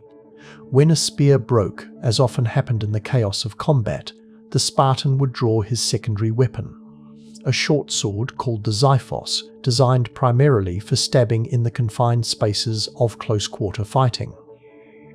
This progression from long-range to short-range weapons reflected the typical evolution of hoplite battle, from the initial clash of formations to the grinding, intimate violence of formations pressed against each other. What distinguished Spartan forces from other hoplite armies was not their equipment, but the human qualities they brought to its use. Foremost among these was their exceptional discipline, the ability to maintain formation and follow commands even under extreme stress. Where other Greek forces might break ranks when threatened, either charging forward impulsively or retreating in disorder, Spartan units moved only on command, maintaining their cohesion regardless of circumstances. This discipline resulted directly from their lifelong training, which emphasized absolute obedience to authority and subordination of individual impulses to collective action. Imagine the psychological strength required to stand firmly in formation as enemy forces approached, to neither rush forward nor fall back without orders, to trust entirely in the collective strength of the unit rather than seeking individual safety or glory. Unit cohesion represented another crucial advantage of Spartan forces. The bonds formed through shared experience in the Agoge, reinforced by daily communal meals and continuous training together, created levels of mutual trust and coordination rarely achieved by other armies. Spartans fought not merely alongside strangers who happened to share their citizenship, but with men they had known intimately since childhood, individuals whose strengths and weaknesses they understood perfectly, whose actions they could predict with confidence, whose judgment they trusted implicitly. This profound interconnection transformed a collection of individual warriors into something approaching a single entity, capable of complex maneuvers and adaptations that other forces could not match. The Spartan approach to battle preparation differed notably from that of other Greeks. While soldiers from other city-states might work themselves into a frenzy of aggression before combat, Spartans cultivated a deliberate calmness, a state of focused readiness rather than emotional excitement. Before battle, they would perform sacrifices to determine divine favor, arrange their hair with special care, a practice that initially confused enemies who mistook it for vanity rather than recognizing it as ritual preparation for potential death, and sometimes marched to the sound of flutes rather than war trumpets. These practices reflected their professional approach to warfare, treating it not as an occasion for individual heroics, but as a collective task to be performed with skillful precision. Tactical flexibility distinguished Spartan forces from their more rigid counterparts. While the basic phalanx formation remained central to their approach, the extensive training of Spartan soldiers allowed them to execute more complex maneuvers when circumstances required. They could change front more quickly than other forces, extend or contract their lines as needed, and respond to unexpected developments without losing cohesion. Most famously, at the Battle of Mantinea in 4118 BCE, the entire Spartan line performed a complex lateral movement to prevent an enemy flanking maneuver, a feat of coordination that astonished observers and demonstrated the superior training of their forces. Imagine the thousands of hours of practice that made such adaptability possible, The endless drills under varying conditions, the development of clear command signals that could be understood amid the chaos of battle, the inculcation of tactical principles so thoroughly that they became almost instinctive. The Spartan command structure contributed significantly to their effectiveness. While the kings traditionally led forces in battle, they were surrounded by experienced officers who had risen through merit rather than birth. These officers formed a professional cadre that ensured continuity of tactical knowledge and training methods across generations. The military hierarchy was clear and well established, with defined roles at each level from the overall commander down to leaders of the smallest units. This clarity of authority, combined with the absolute discipline of the ranks, allowed Spartan forces to execute complex tactical plans with a precision unmatched by their contemporaries. Beyond technical skills and tactical arrangements, the Spartan advantage extended to psychological factors that often proved decisive in ancient warfare. Their fearsome reputation alone could demoralize opponents before battle was even joined, creating a self-fulfilling prophecy of victory. Their distinctive appearance, the uniformity of their equipment, the blood-red tunics, the disciplined movements in perfect unison, presented an intimidating spectacle that contrasted sharply with the more individualistic presentation of other Greek forces. Even their famous restraint in celebrating victories, where other Greeks might erect elaborate trophies and compose boastful inscriptions, Spartans typically offered modest sacrifices and moved on to the next objective, contributed to their aura of professional invincibility. Perhaps most importantly, Spartan forces benefited from a clarity of purpose that other Greek armies often lacked.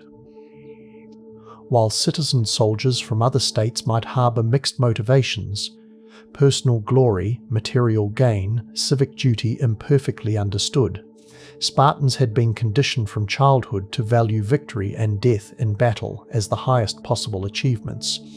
The famous instruction of Spartan mothers to their sons departing for war, "Come back with your shield or on it," meaning either victorious or dead, as a retreating soldier would drop his heavy shield to flee more quickly, captured this singular focus. For the Spartan, there was no acceptable outcome besides victory or death. Surrender or retreat represented not merely tactical setbacks but fundamental betrayals of everything his society valued.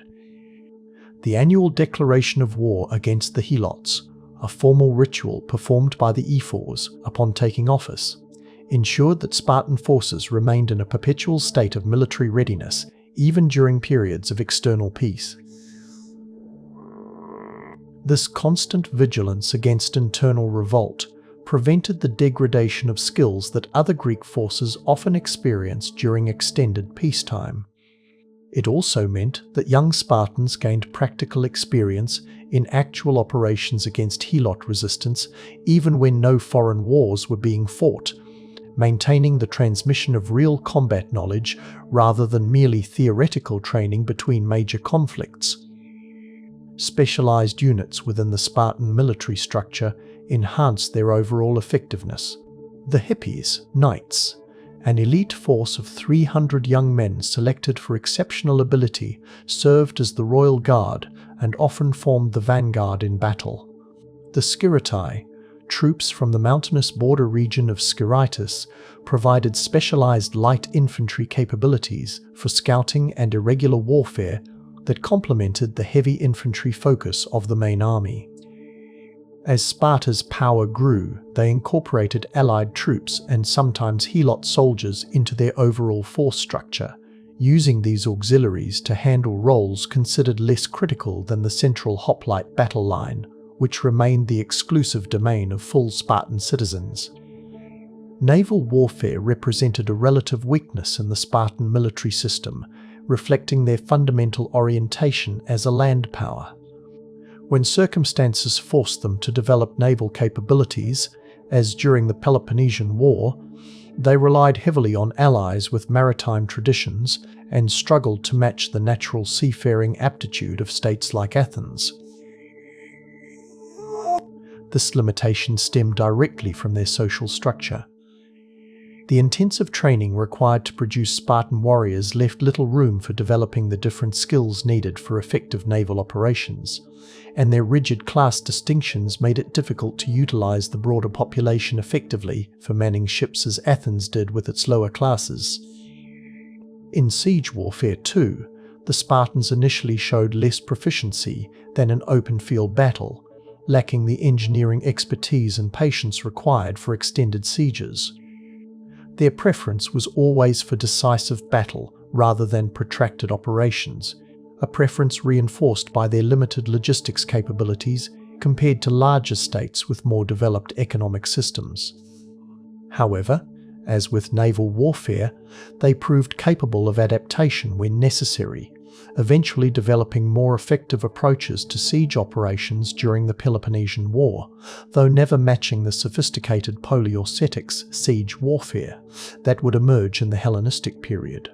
The legendary Spartan courage in battle stemmed not from mindless aggression, but from a complex combination of cultural conditioning, peer pressure, and practical reasoning. Spartans understood that maintaining formation provided the best chance for both individual survival and collective victory, that breaking ranks typically led to greater casualties rather than fewer. Their training had instilled not fearlessness, but the ability to function effectively despite fear, to channel natural human anxiety into focused action rather than panic. The knowledge that their society offered no place for those who showed cowardice in battle, that such men would face not merely legal penalties but complete social ostracism, reinforced this courage through the most powerful motivations of belonging and identity. As your consciousness drifts closer to sleep, consider how the Spartan military system represented both the pinnacle of achievement within its specific context and a developmental dead end in the broader sweep of military history. It produced forces of extraordinary quality for the specific type of warfare that dominated Greece in the classical period, but its narrow specialization and the extreme social costs of maintaining it would eventually render it obsolete as warfare evolved and society changed. Like a perfectly adapted species in a stable ecological niche, Spartan military excellence was simultaneously impressive in its optimization and vulnerable to extinction when conditions changed. The ultimate test of this remarkable military machine would come during the Persian Wars, the existential threat that would force all Greek states to prove their worth or perish. It was in this crucible that Sparta would make its most enduring contribution to history, creating at Thermopylae a legend of courage and sacrifice that continues to resonate across millennia. As sleep approaches and your mind grows quieter, let us follow the Spartan warriors to this moment of supreme challenge, where their lifetime of preparation would face its ultimate test. In the deepening stillness of night, as your body surrenders more completely to rest, let us turn to perhaps the most famous chapter in the Spartan story, their role in the Persian Wars, culminating in the legendary last stand at Thermopylae. This conflict between the loose coalition of Greek city-states and the vast Persian Empire represented not merely a struggle for territory or resources, but a clash of profoundly different civilizations. One based on citizenship and emerging notions of liberty, however imperfectly realized, the other on imperial subjection to a divine monarch. The Spartans, with their unique military excellence and distinctive cultural values, would play a crucial role in this existential drama, earning a place in historical memory that far outlasted their city's political power. The roots of conflict stretched back to the Ionian revolt of 499–493 BCE, when Greek cities along the western coast of Asia Minor rebelled against Persian rule. Athens and Eretria sent ships to support their cultural kin, a decision that brought them to the attention of the Persian king Darius I first. After crushing the revolt, Darius determined to punish these mainland Greek cities for their interference, launching an expedition across the Aegean in 490 BCE. Sparta, recognized as the preeminent military power among the Greek states, received an urgent request for aid from Athens as the Persian force approached. In a telling indication of how religious observances constrained even military matters, the Spartans replied that they could not march until the conclusion of the Carneia festival, dedicated to Apollo. By the time religious obligations permitted their departure, the famous Battle of Marathon had already been fought and won by the Athenians and their allies, without Spartan participation. This initial absence from the conflict's defining moment created a certain tension in Spartan attitudes toward the Persian threat, a mixture of respect for Athens' achievement, concern about their rivals' enhanced prestige, and perhaps determination not to miss the next opportunity to prove their own worth against the foreign invader. When intelligence arrived that Darius's son and successor Xerxes was preparing a vastly larger expedition aimed at the complete subjugation of Greece, the Spartans took a leading role in organizing resistance, hosting a congress of loyal Greek states at the Isthmus of Corinth in 481 BCE. Despite ongoing conflicts among the Greek cities, many recognized that their very existence as independent states hung in the balance, requiring unprecedented cooperation. The defensive strategy adopted by this Hellenic alliance, with Sparta as its military leader, involved a two-pronged defense. The army would attempt to block the Persian land forces at the narrow pass of Thermopylae in central Greece, while the allied fleet would engage the Persian navy at nearby Artemisium. This approach sought to neutralize Persia's overwhelming numerical advantage by fighting in constricted terrain where superior numbers could not be brought to bear effectively. The timing of these actions was constrained once again by religious observances. The Olympic Games and Spartan Carneia festival would delay the deployment of the main force, necessitating an initial holding action with a smaller contingent. King Leonidas of Sparta was selected to lead this advance force to Thermopylae. In a decision laden with symbolic significance, he chose to take with him only his personal guard of 300 Spartans, all selected specifically because they had living sons to continue their family lines should they perish. The small Spartan contingent was supplemented by allied troops from various Greek states, bringing the total force to somewhere between 4,000 and 7,000 men. Still hopelessly outnumbered by the Persian army, which ancient sources claim numbered in the hundreds of thousands, though modern historians suggest a more realistic figure of perhaps 100,000 to 100,000 to 150,000 combat troops. The pass at Thermopylae, whose name means hot gates due to the thermal springs in the vicinity, presented an ideal defensive position. Mountains descended nearly to the sea, creating a narrow coastal passage easily blocked by a small force.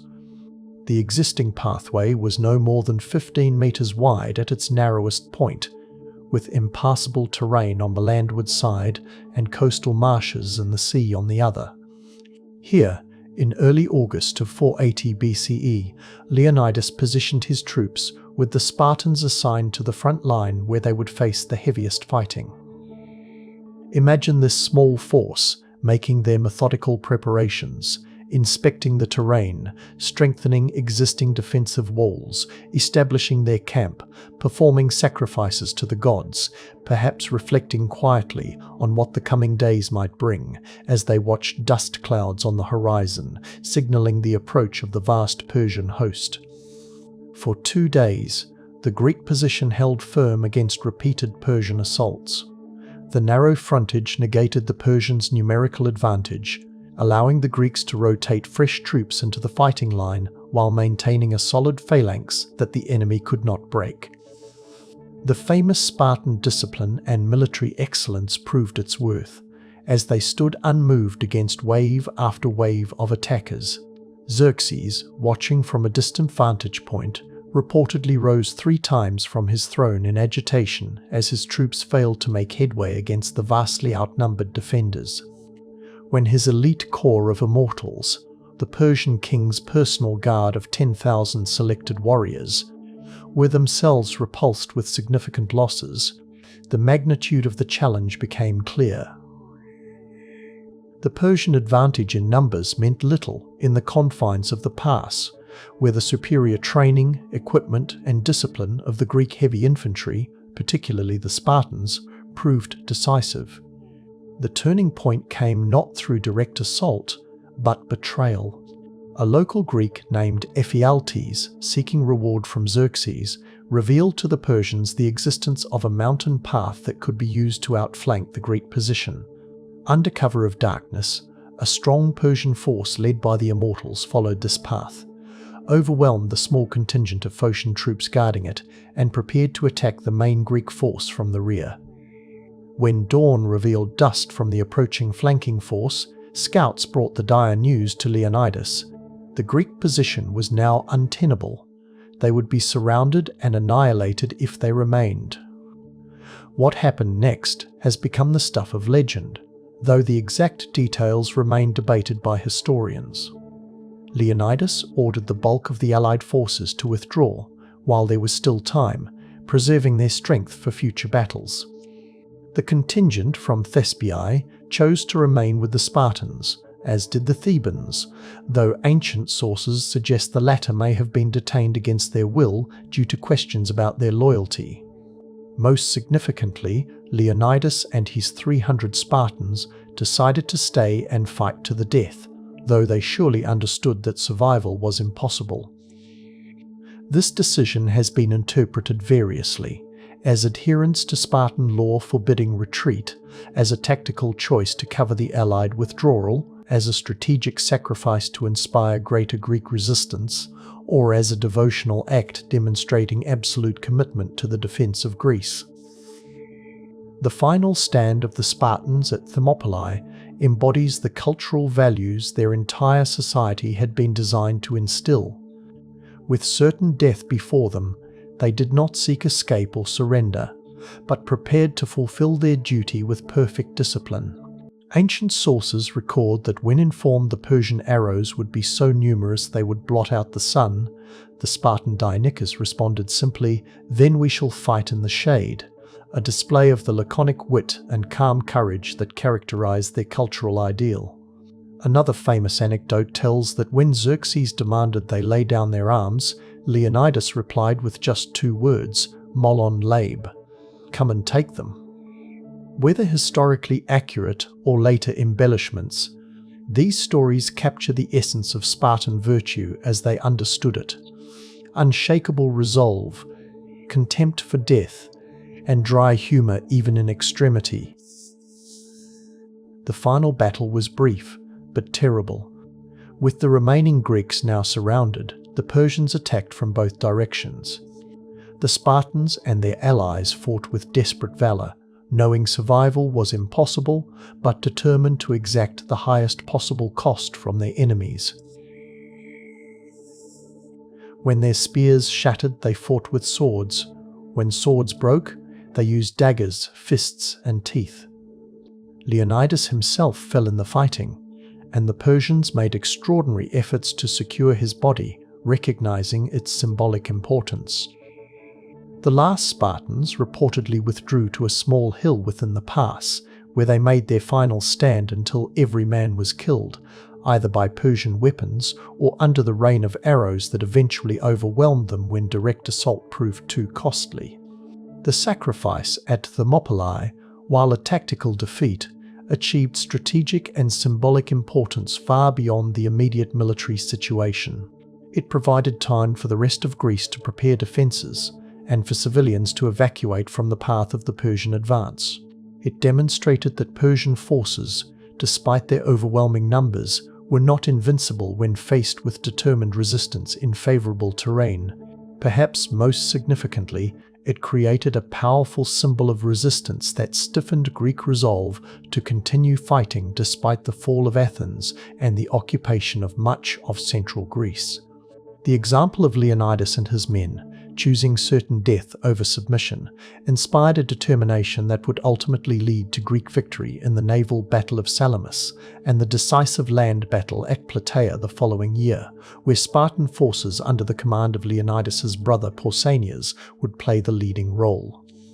The fallen heroes of Thermopylae received honours unusual even by Greek standards. A stone lion was erected at the site to commemorate Leonidas, while the famous epitaph composed by the poet Simonides captured the essence of their sacrifice. "Go tell the Spartans, stranger passing by, that here, obedient to their laws, we lie." This simple verse, with its emphasis on obedience to law rather than personal glory, perfectly expressed the Spartan ethos, the subordination of individual life to collective values, the fulfillment of duty as the highest good, the acceptance of death when required by the needs of the state. For centuries afterward, Spartans would commemorate the battle with special observances, and the example of Thermopylae became central to their cultural self-understanding. The Persian Wars marked the zenith of Spartan prestige in the Greek world. Their leadership in organizing resistance, their supreme sacrifice at Thermopylae, and their crucial role in the ultimate victory established them as the foremost military power in Greece and essential guarantors of Greek freedom against external threats. The aftermath of the conflict would see Sparta reach the height of its power and influence, leading the Hellenic League that had defeated Persia and exercising hegemony over much of the Peloponnese.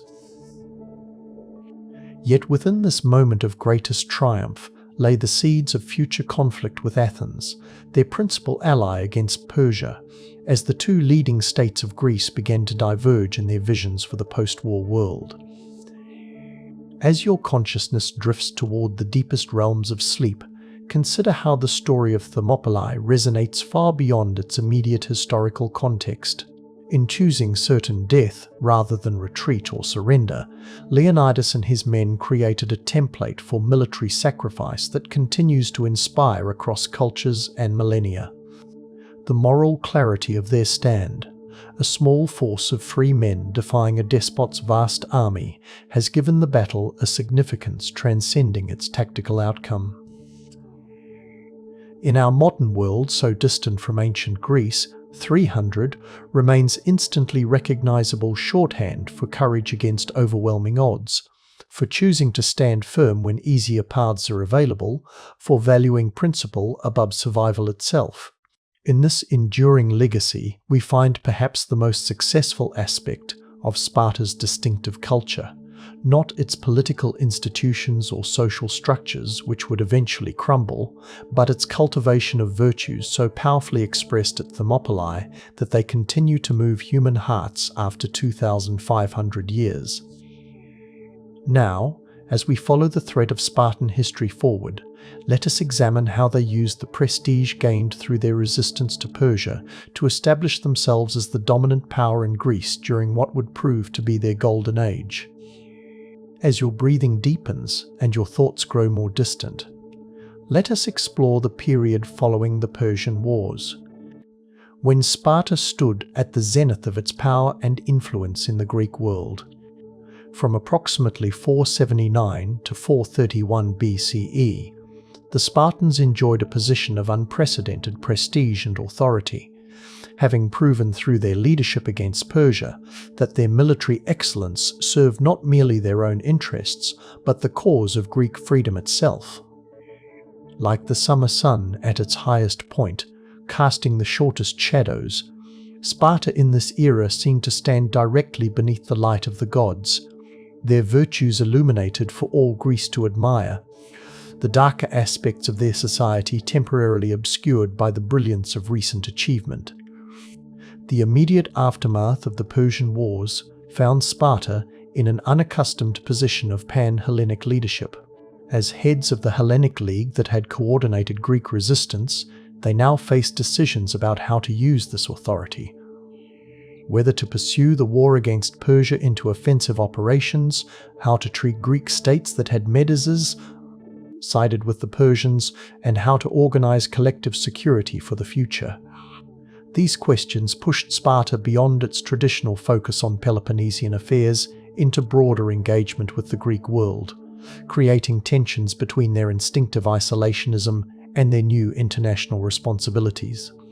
Under the command of the regent Pausanias, Spartan forces initially led Greek operations against remaining Persian positions in the Aegean region. After liberating Byzantine and other cities in the Hellespont area, however, growing concerns emerged about Pausanias' conduct. Allies complained of his arrogance and alleged adoption of Persian customs and luxuries, behaviours antithetical to Spartan values, and particularly problematic in the aftermath of a war fought against Persian cultural influence as much as military domination. These concerns culminated in Pausanias' recall to Sparta and eventual downfall, creating an opening that Athens would skillfully exploit to assume leadership of the continuing war against Persia. Sparta's gradual withdrawal from active campaigning against Persian territories reflected deep-seated aspects of their society and governance. Their military system, designed primarily for hoplite warfare rather than naval operations or distant campaigns, functioned less effectively the further it operated from home. Their perpetual concern about Helot rebellion made extended absence of the citizen army inherently risky. Their constitutional structure, with its checks and balances between kings, ephors, gerousia, and assembly, created a decision-making process better suited to deliberate consideration than rapid response to changing international conditions. And their cultural conservatism made them suspicious of prolonged exposure to foreign influences, fearing the corruption of Spartan values through contact with more cosmopolitan societies. As Athens transformed the anti-Persian Delian League into what increasingly resembled an Athenian maritime empire, Sparta focused instead on consolidating its leadership of the Peloponnesian League, the older alliance system through which they had traditionally exercised influence in southern Greece. This loose confederation, formerly known as the Lacedaemonians and their allies, operated on different principles than the Athenian-dominated Delian League, where Athens increasingly centralized control and extracted mandatory tribute from its allies.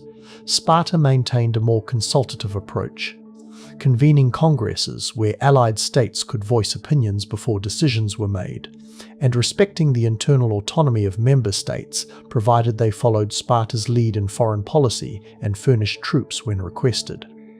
The 2 decades following the Persian Wars saw Sparta reach the height of its territorial control and political influence.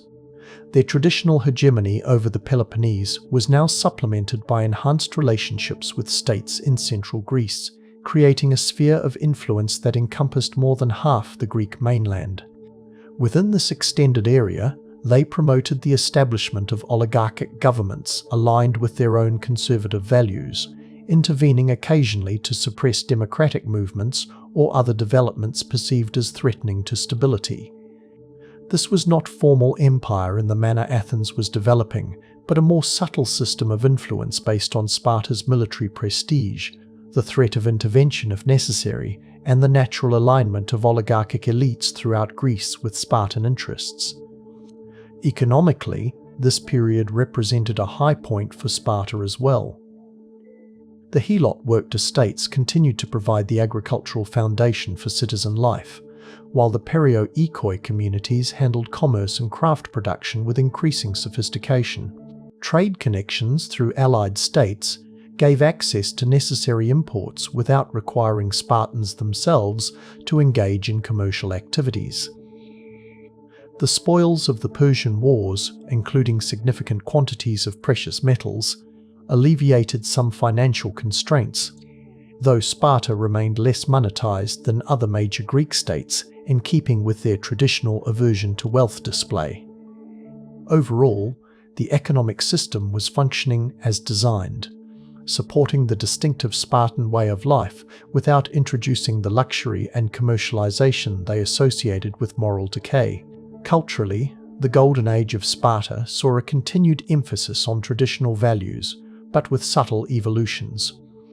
Their role in defeating Persia had vindicated the Spartan focus on military excellence and simple virtues, seemingly proving the superiority of their social model over more cosmopolitan alternatives. Yet increased contact with other Greek states and exposure to wider currents of Hellenic culture introduced new influences, even as Spartans consciously resisted them. Archaeological evidence from this period shows some increased refinement in Spartan material culture, their deliberate austerity becoming somewhat less severe, though still distinctly restrained compared to Athenian or Corinthian standards.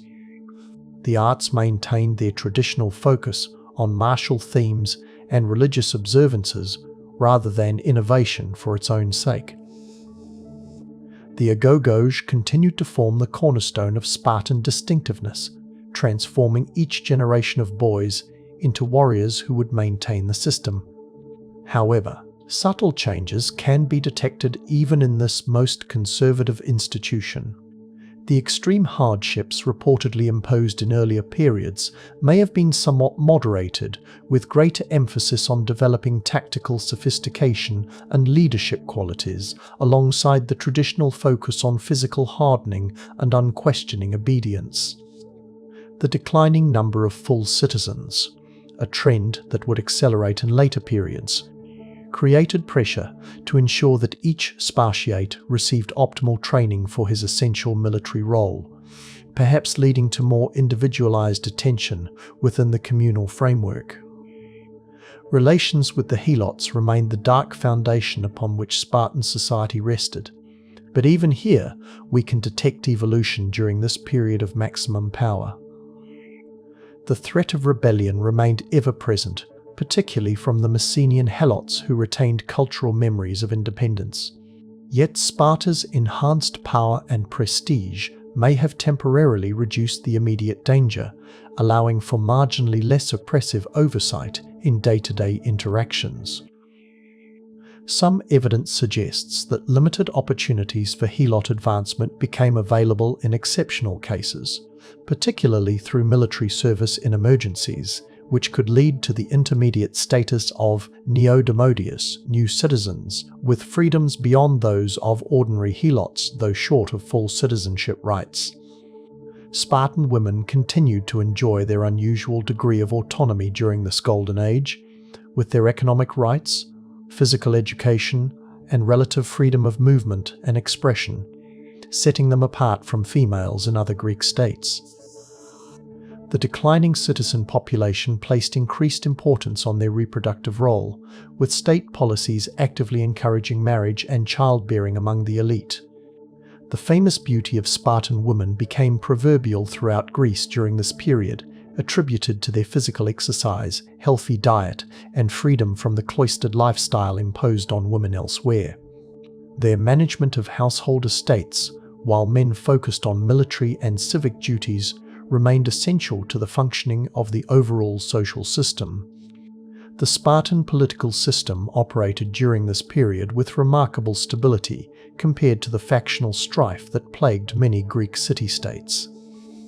The balance between kings, ephors, gerousia, and citizen assembly continued to prevent any single individual or faction from dominating completely, while the shared values instilled by the Agoge created a fundamental consensus on essential matters despite inevitable disagreements on specific policies. Leadership during this period included several notable figures. King Leotychides, who helped defeat the Persians at Mycale, King Archidamus II, known for his moderate and thoughtful approach to growing tensions with Athens, the naval commander Astyochus, who oversaw Sparta's developing maritime efforts. Perhaps the most significant political development during this golden age was the emergence of distinct foreign policy factions within the Spartan elite. As tensions with Athens grew, debates intensified between those advocating aggressive confrontation of Athenian expansion and those favouring accommodation and coexistence. King Archidamus represented the more conservative, cautious approach, warning against hasty action and emphasising Sparta's traditional focus on the Peloponnese rather than wider Greek affairs. Opposing this view were more hawkish leaders, like the Ephors Thenelides, who argued that Athenian power must be checked before it grew too great to confront. These debates reflected deeper questions about Sparta's proper role in the Greek world, whether to remain primarily a land power focused on regional hegemony or to challenge Athens for pan-Hellenic leadership with all the adaptations such a contest would require. Religious observances maintained their central importance in Spartan life during this period, with traditional festivals and sacrifices punctuating the annual calendar.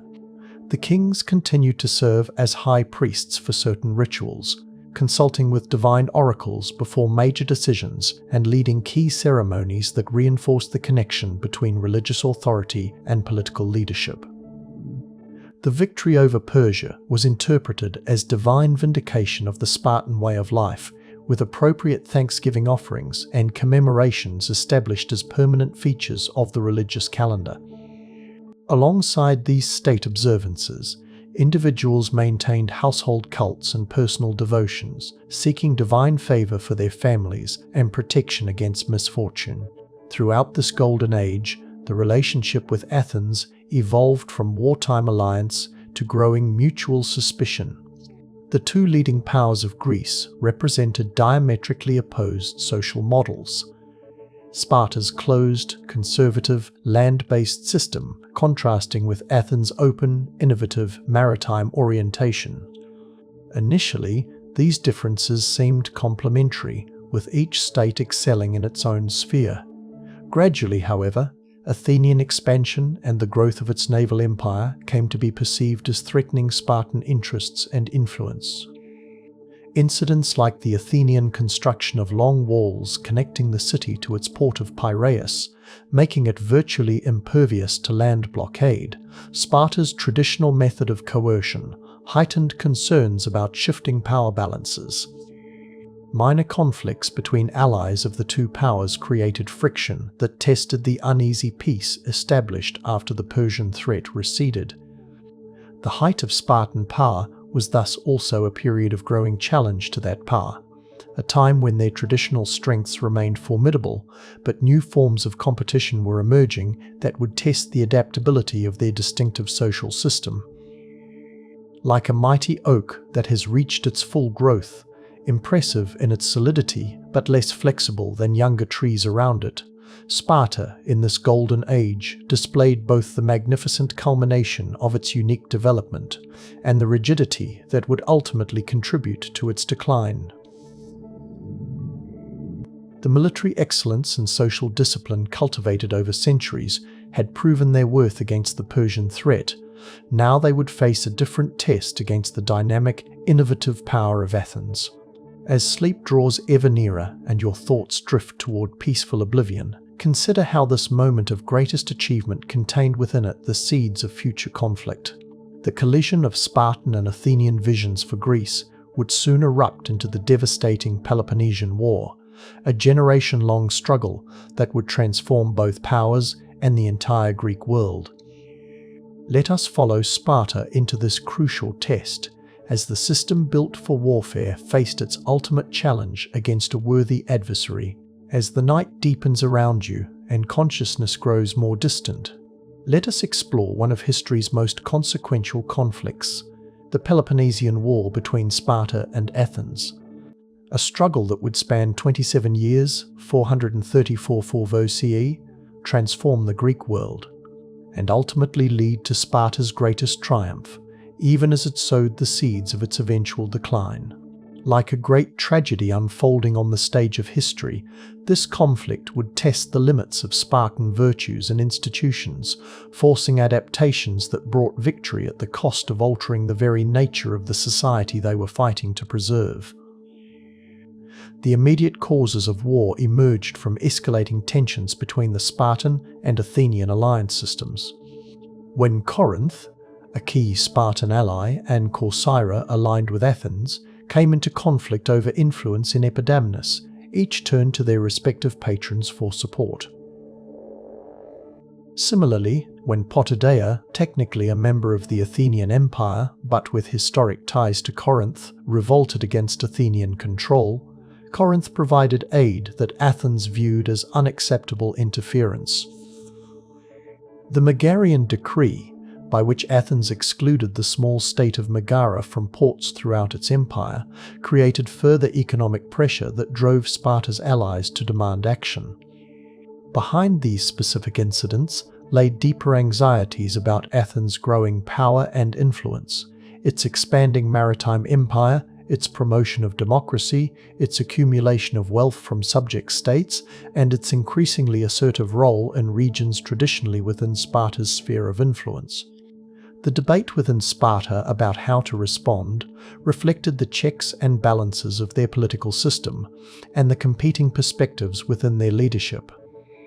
King Archidamus II counselled caution, emphasizing the difficulty of defeating Athens' naval power and the risks of a protracted conflict.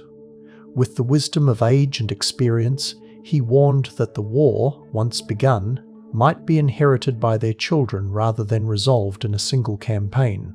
In contrast, the ephor, Sthenelaidas, delivered a characteristically laconic speech demanding immediate action to check Athenian aggression before it grew stronger, appealing to Spartan pride and obligations to allies. When the assembly voted overwhelmingly for war in 432 BCE, it represented not a rush to conflict, but the culmination of years of growing tension and the recognition that Athens' power, if left unchecked, might eventually threaten Sparta's very existence. The initial Spartan strategy reflected both their military strengths and the nature of their society. Unable to match Athens at sea, they would exploit their superiority in land warfare by invading Attica, devastating the countryside, and attempting to draw the Athenian army into a decisive hoplite battle where Spartan excellence could prevail. This approach aligned with traditional Greek warfare practices and seemed to offer the prospect of a relatively quick resolution. However, the Athenian leader Pericles had anticipated this strategy and developed a counter that exploited Athenian strengths while neutralizing Spartan advantages. He convinced the Athenians to abandon their countryside, withdraw within their newly constructed long walls connecting Athens to its port of Piraeus, and rely on naval supremacy to maintain supply lines while avoiding direct confrontation with Spartan land forces. This strategic deadlock defined the war's early phase. Sparta could ravage Attic territory, but not force Athens to surrender, while Athens could harass Spartan coasts and supply its own population, but not defeat Sparta's army. The first phase of the conflict, later called the Archidamian War after the Spartan king who led many of the early campaigns, demonstrated both the strengths and limitations of the Spartan system. Their hoplite forces performed with characteristic excellence when suitable opportunities arose, such as the victory at Tanagra, but struggled to translate tactical successes into strategic advantage. The annual invasions of Attica caused significant damage but failed to break Athenian resolve, particularly after the devastating plague that struck Athens in 430 AAA to 30 AA. 429 BCE created suffering far beyond what Spartan arms could inflict. Sparta's limited financial resources constrained their ability to maintain forces in the field for extended periods, while their concerns about Helot rebellion necessitated regular returns to Laconia. These structural limitations of the Spartan system became increasingly apparent as the conflict extended beyond the short, decisive campaign many had anticipated. Adaptation became necessary for Sparta to maintain the struggle against an enemy whose strengths and weaknesses were so different from their own. The conservative, tradition-bound society began exploring unfamiliar approaches, developing naval forces to challenge Athenian maritime supremacy, seeking Persian financial support to sustain extended campaigns, establishing fortified bases in Attic territory rather than conducting brief annual invasions, and employing diplomatic initiatives to detach members from the Athenian alliance. These innovations represented significant departures from traditional Spartan methods, requiring them to operate outside their comfort zone and accept practices they would have rejected in earlier periods. Imagine the internal tensions these changes must have created. The debates in the Gerousia, the concerns voiced by elders about abandoning proven methods, the practical adjustments required of commanders trained in conventional hoplite warfare but now tasked with naval operations or extended sieges. The turning point of the Archidamian phase came with the Spartan victory at Amphipolis in 422 BCE, where the brilliant Athenian general Cleon and the equally talented Spartan commander Brasidas both perished in battle.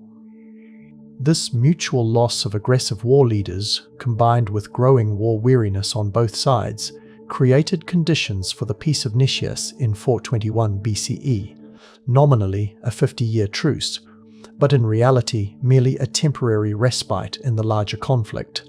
Neither power had achieved its fundamental objectives, and the underlying tensions remained unresolved.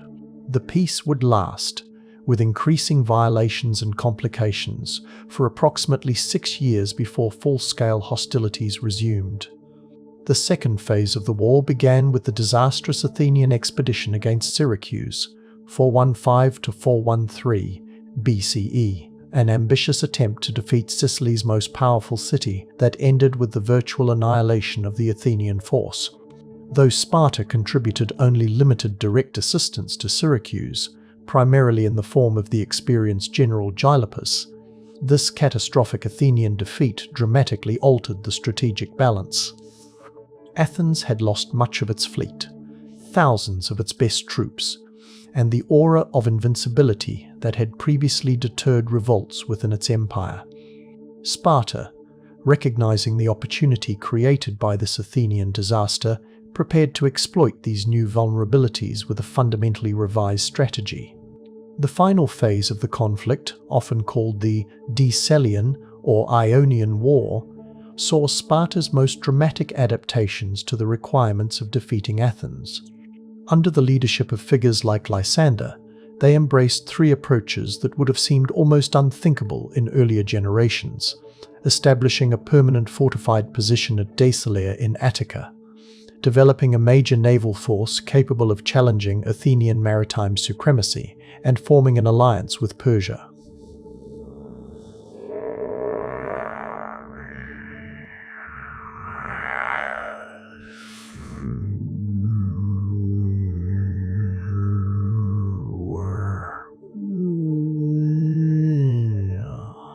Each of these decisions represented a significant departure from traditional Spartan methods, reflecting a growing pragmatism and willingness to innovate when circumstances required. The fortification of Deceleia, just 14 miles from Athens itself, created a permanent Spartan presence in Attica rather than the seasonal invasions of earlier years. This forward base allowed year-round disruption of Athenian agriculture, interference with the crucial silver mines at Laurium, and encouragement of slave desertions from Athenian households and workshops. The psychological impact of this constant threat, visible from the Acropolis itself, combined with the economic damage to further strain Athenian resources and morale. For Sparta, maintaining this distant outpost required adjustments to their traditional military system, longer deployments away from home, more complex logistics, and greater independence for commanders in the field. The development of a significant Spartan naval force represented an even more fundamental adaptation. Traditional Spartan military excellence had always centered on hoplite warfare. Naval operations required different skills, different personnel, and different organizational approaches. Initially relying heavily on allied states with maritime traditions, Sparta gradually developed its own naval capabilities, recruiting experienced commanders and crews from throughout the Greek world. The financial support obtained from Persia proved crucial for this naval expansion, providing the resources to construct and maintain fleets that could challenge Athenian dominance at sea. Significant naval victories followed: Cyzicus, Notium, and most decisively Aegospotami in 405 BCE, where the Spartan admiral Lysander destroyed the remainder of Athens's fleet, and established a blockade that would ultimately force Athenian surrender. The alliance with Persia represented perhaps the most dramatic reversal of traditional Spartan policy. Having earned their greatest glory resisting Persian invasion, they now accepted Persian gold to finance their war against fellow Greeks. The negotiations leading to this arrangement revealed the pragmatic flexibility that had replaced earlier Spartan rigidity. They were willing to make territorial concessions in Asia Minor, abandoning Greek cities there to Persian control in exchange for the financial support needed to defeat Athens. This decision reflected a ruthless prioritization of immediate strategic advantage over pan-Hellenic principles that would have been unthinkable in the aftermath of Thermopylae and Plataea. Yet it proved decisive in creating the conditions for ultimate victory. The war's final act unfolded in 404 BCE, when Athens, its fleet destroyed, its empire in revolt, its population starving under blockade, finally surrendered. The terms imposed by Sparta included the destruction of the long walls that had protected Athens, the surrender of nearly all remaining ships, the recall of exiled oligarchs, and the forced alignment of Athenian foreign policy with Spartan interests. Some Spartan allies, particularly Corinth and Thebes, advocated for Athens' complete destruction, but Sparta rejected this extreme position, arguing that Athens had rendered too many services to Greece during the Persian Wars to deserve annihilation. Instead, they installed a narrow oligarchy, the 30 tyrants, aligned with Spartan interests, to replace Athenian democracy, though this regime's extreme actions and internal Athenian resistance would soon lead to its collapse and a negotiated restoration of more moderate democratic government. Sparta's triumph in the Peloponnesian War represented the pinnacle of its power and influence in the Greek world. Having defeated their greatest rival after nearly 3 decades of struggle, they now stood without peer among Greek states, in a position to reshape the Hellenic world according to their values and interests.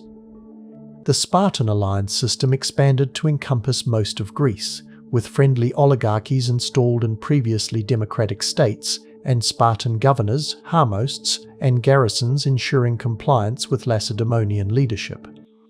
The wealth captured from Athens and its former empire, combined with continuing Persian subsidies, alleviated traditional Spartan financial limitations.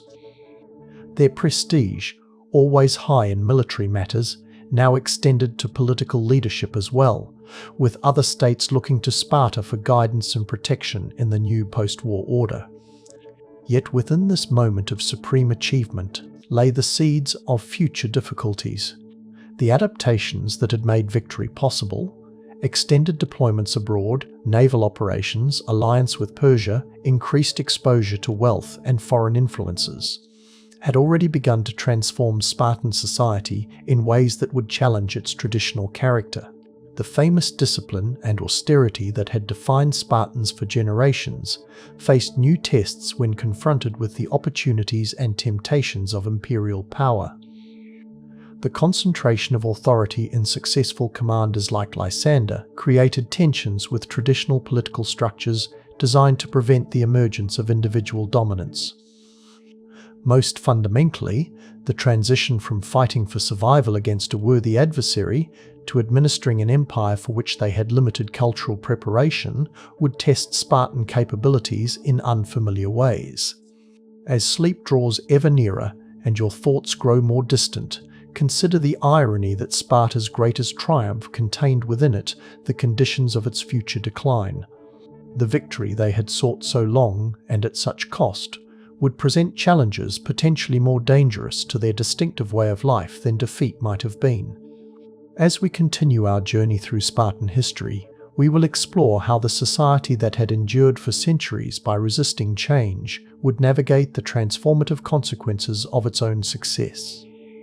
As your consciousness drifts toward the deeper realms of sleep, let us explore the aftermath of Sparta's great triumph in the Peloponnesian War, a period when they stood as the undisputed hegemon of the Greek world. yet simultaneously faced internal transformations that would gradually undermine the foundations of their unique society. This era, roughly from 404 to 3071 BCE, represents the imperial phase of Spartan history, a time when their influence extended far beyond their traditional spheres, when their decisions shaped events throughout Greece and even into Asia Minor, when the wealth and power they had long eschewed now flowed into their hands. Like a mighty river that has overflowed its banks, Sparta in this period expanded beyond its natural boundaries, bringing both fertilizing benefits and destructive consequences to the society that had developed within more constrained channels. The immediate aftermath of Athens' surrender found Sparta in an unprecedented position. For the first time, they could reshape the Greek world according to their preferences without significant opposition. The Delian League, that had formed the basis of Athenian power, was dissolved, with its member states nominally freed from Athenian control, but now expected to follow Spartan leadership. Throughout Greece, democratic governments aligned with Athens were replaced by narrower oligarchies friendly to Spartan interests, often installed and maintained through the presence of Spartan military governors, harmosts, and garrisons. The collection of tribute, a practice Spartans had long condemned when employed by Athens, was now adopted to support these overseas deployments and reward loyal allies. The treasury of the defeated Athenian Empire, along with continuing Persian subsidies, provided financial resources beyond anything Sparta had previously controlled. This sudden transition from leading a defensive alliance to administering what amounted to an empire created significant strains within Spartan institutions and culture. Their political system, designed for the focused governance of Laconia and military leadership of the Peloponnese, now needed to make decisions affecting the entire Greek world and manage complex diplomatic relationships with distant powers like Persia.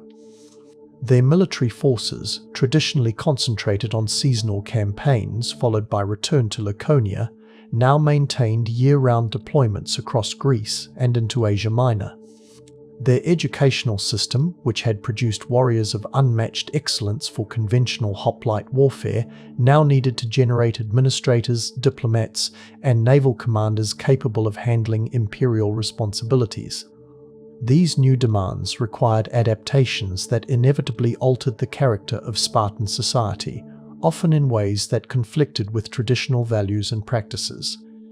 Leadership during this imperial phase reflected the tensions created by these new circumstances. Lysander, the naval commander whose victories had secured final triumph over Athens, emerged as perhaps the most powerful individual in Sparta's history, a concerning development for a society designed to prevent the rise of dominant personalities. His network of loyal supporters throughout the Greek world, installed as leaders of the newly established oligarchies, created what amounted to a personal empire within the broader Spartan hegemony.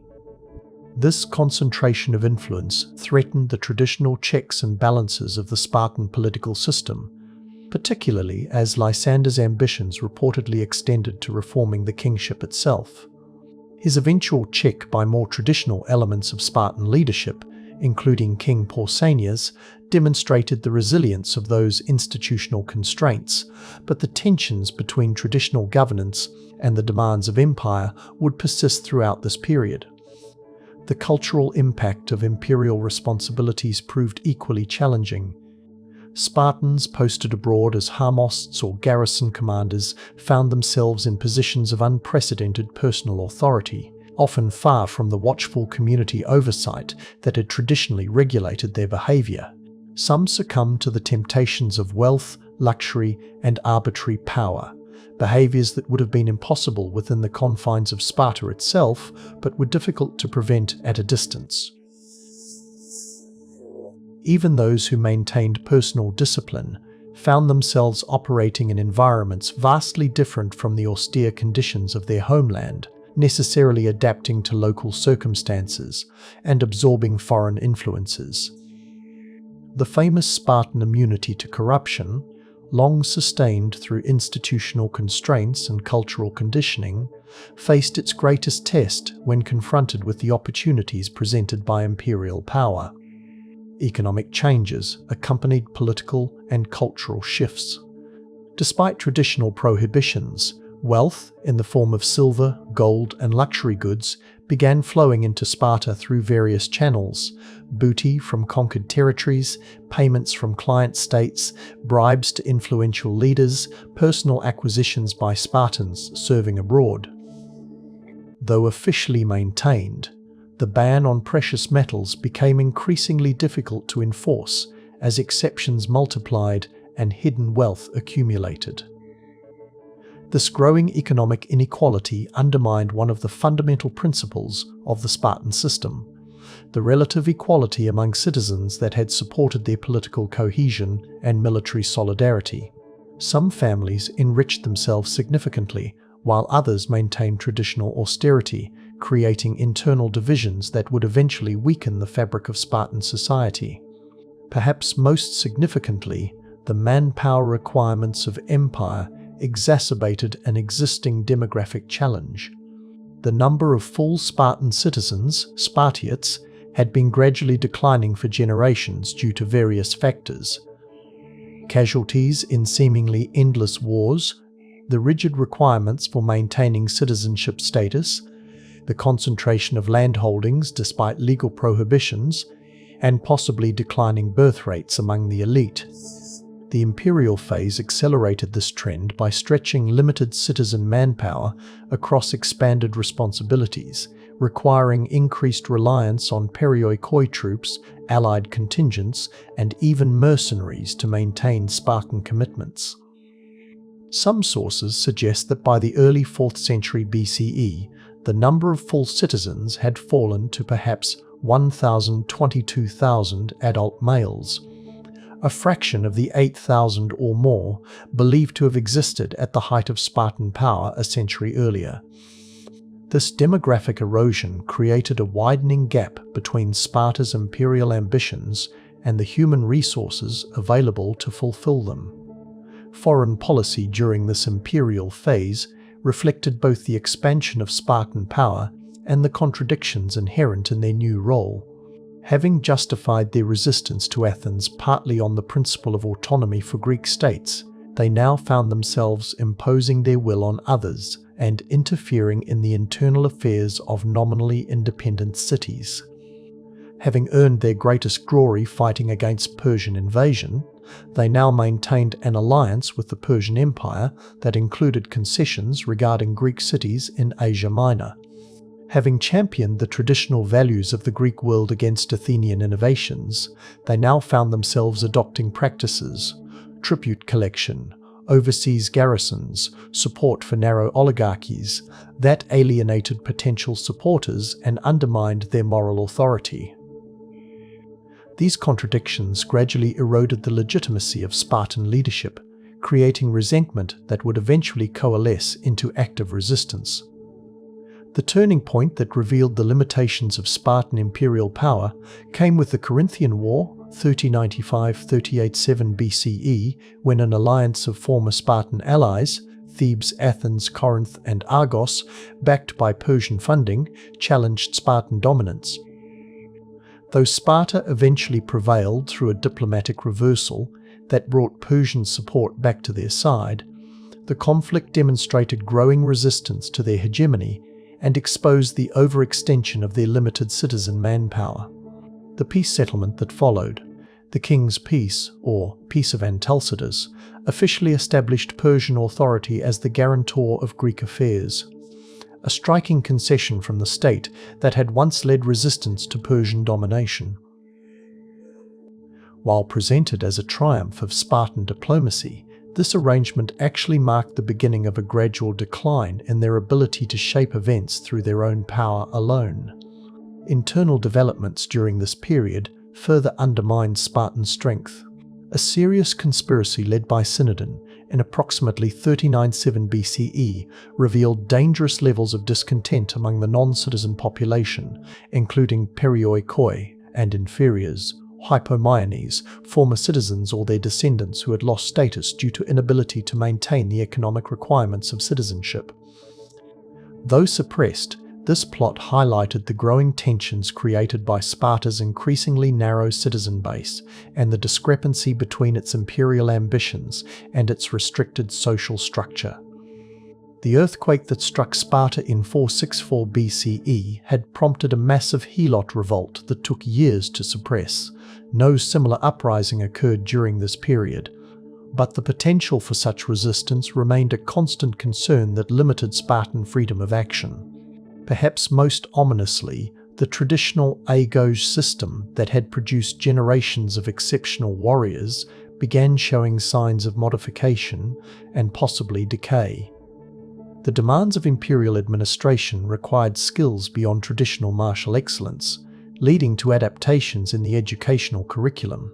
The growing wealth inequality among citizen families created conditions where some young men received preferential treatment despite the theoretical equality of the system. The declining citizen population meant that each remaining Spartiate became increasingly valuable, potentially encouraging a less rigorous selection process than in previous generations. While Spartan forces still demonstrated formidable capabilities in battle, subtle changes in the quality and character of their fighting men would eventually become apparent in moments of crisis. By 3078 BCE, Athens had sufficiently recovered from its defeat to establish a new maritime alliance, the Second Athenian Confederacy, explicitly designed to counter Spartan power while avoiding the imperial excesses of the earlier Delian League.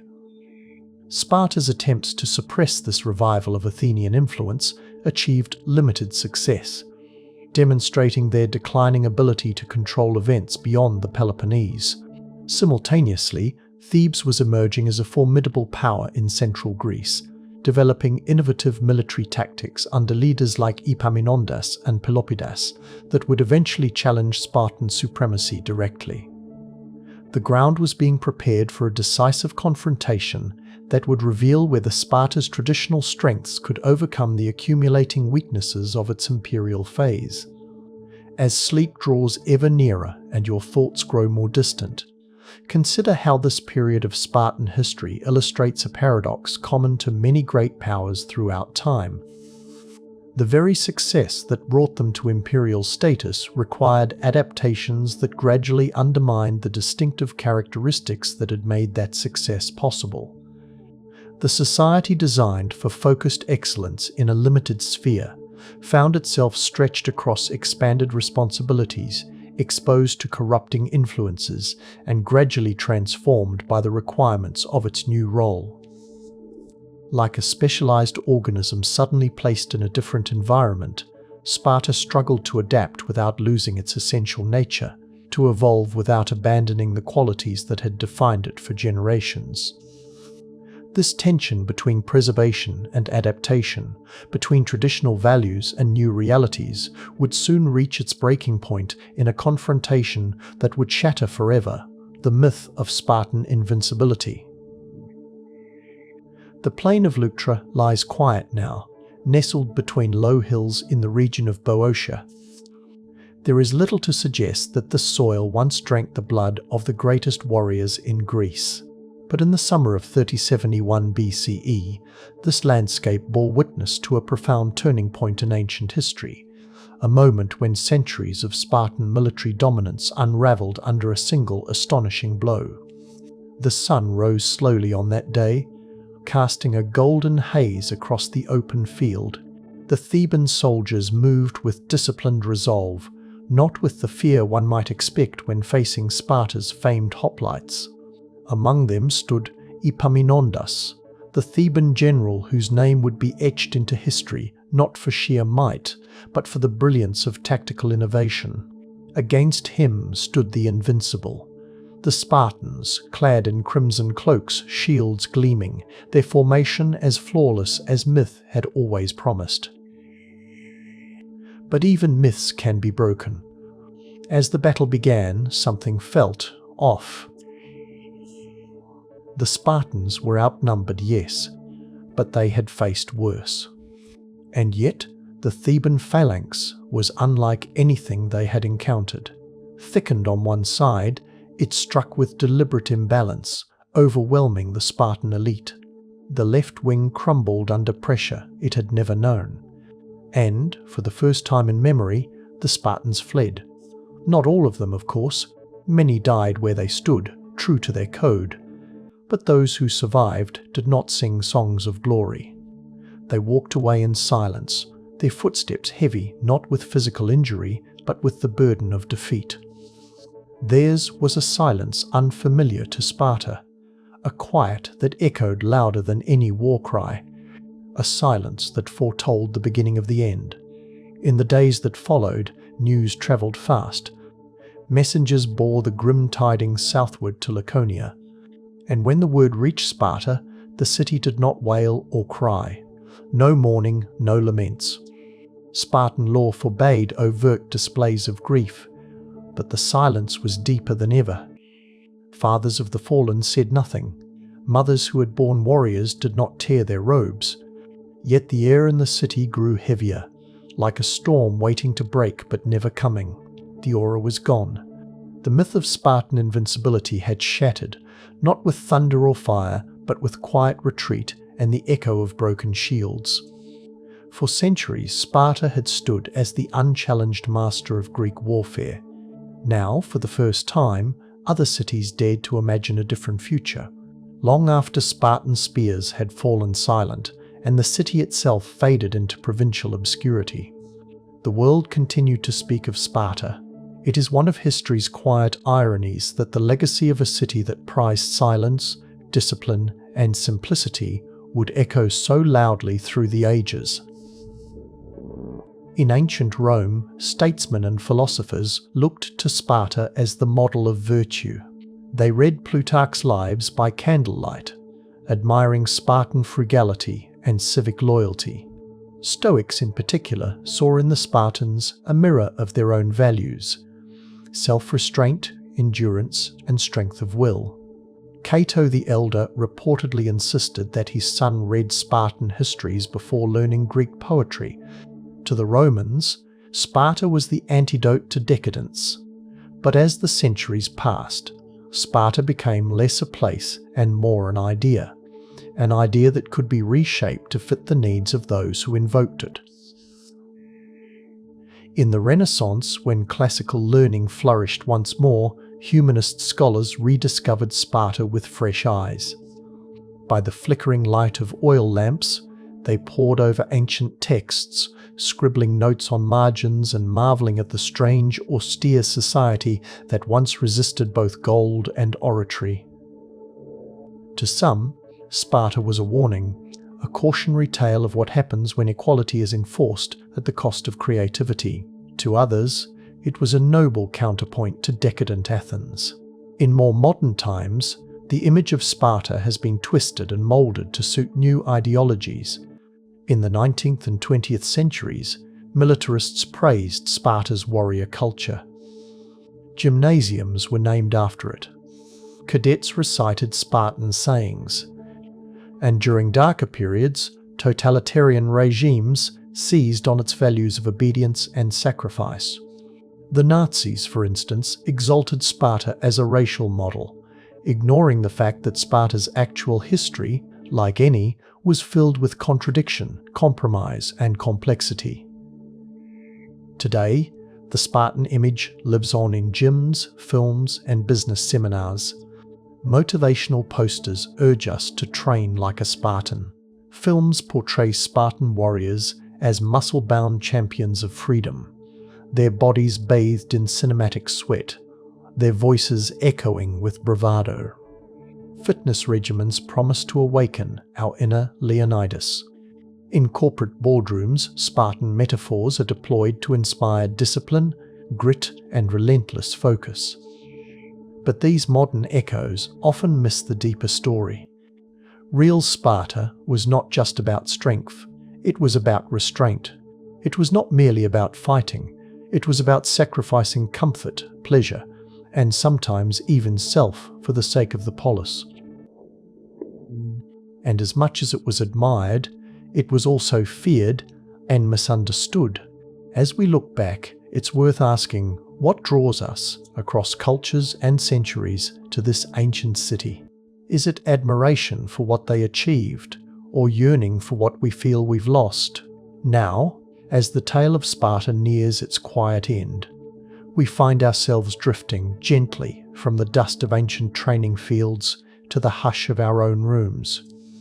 The world of the Spartans was fierce, disciplined, and unlike anything that exists today.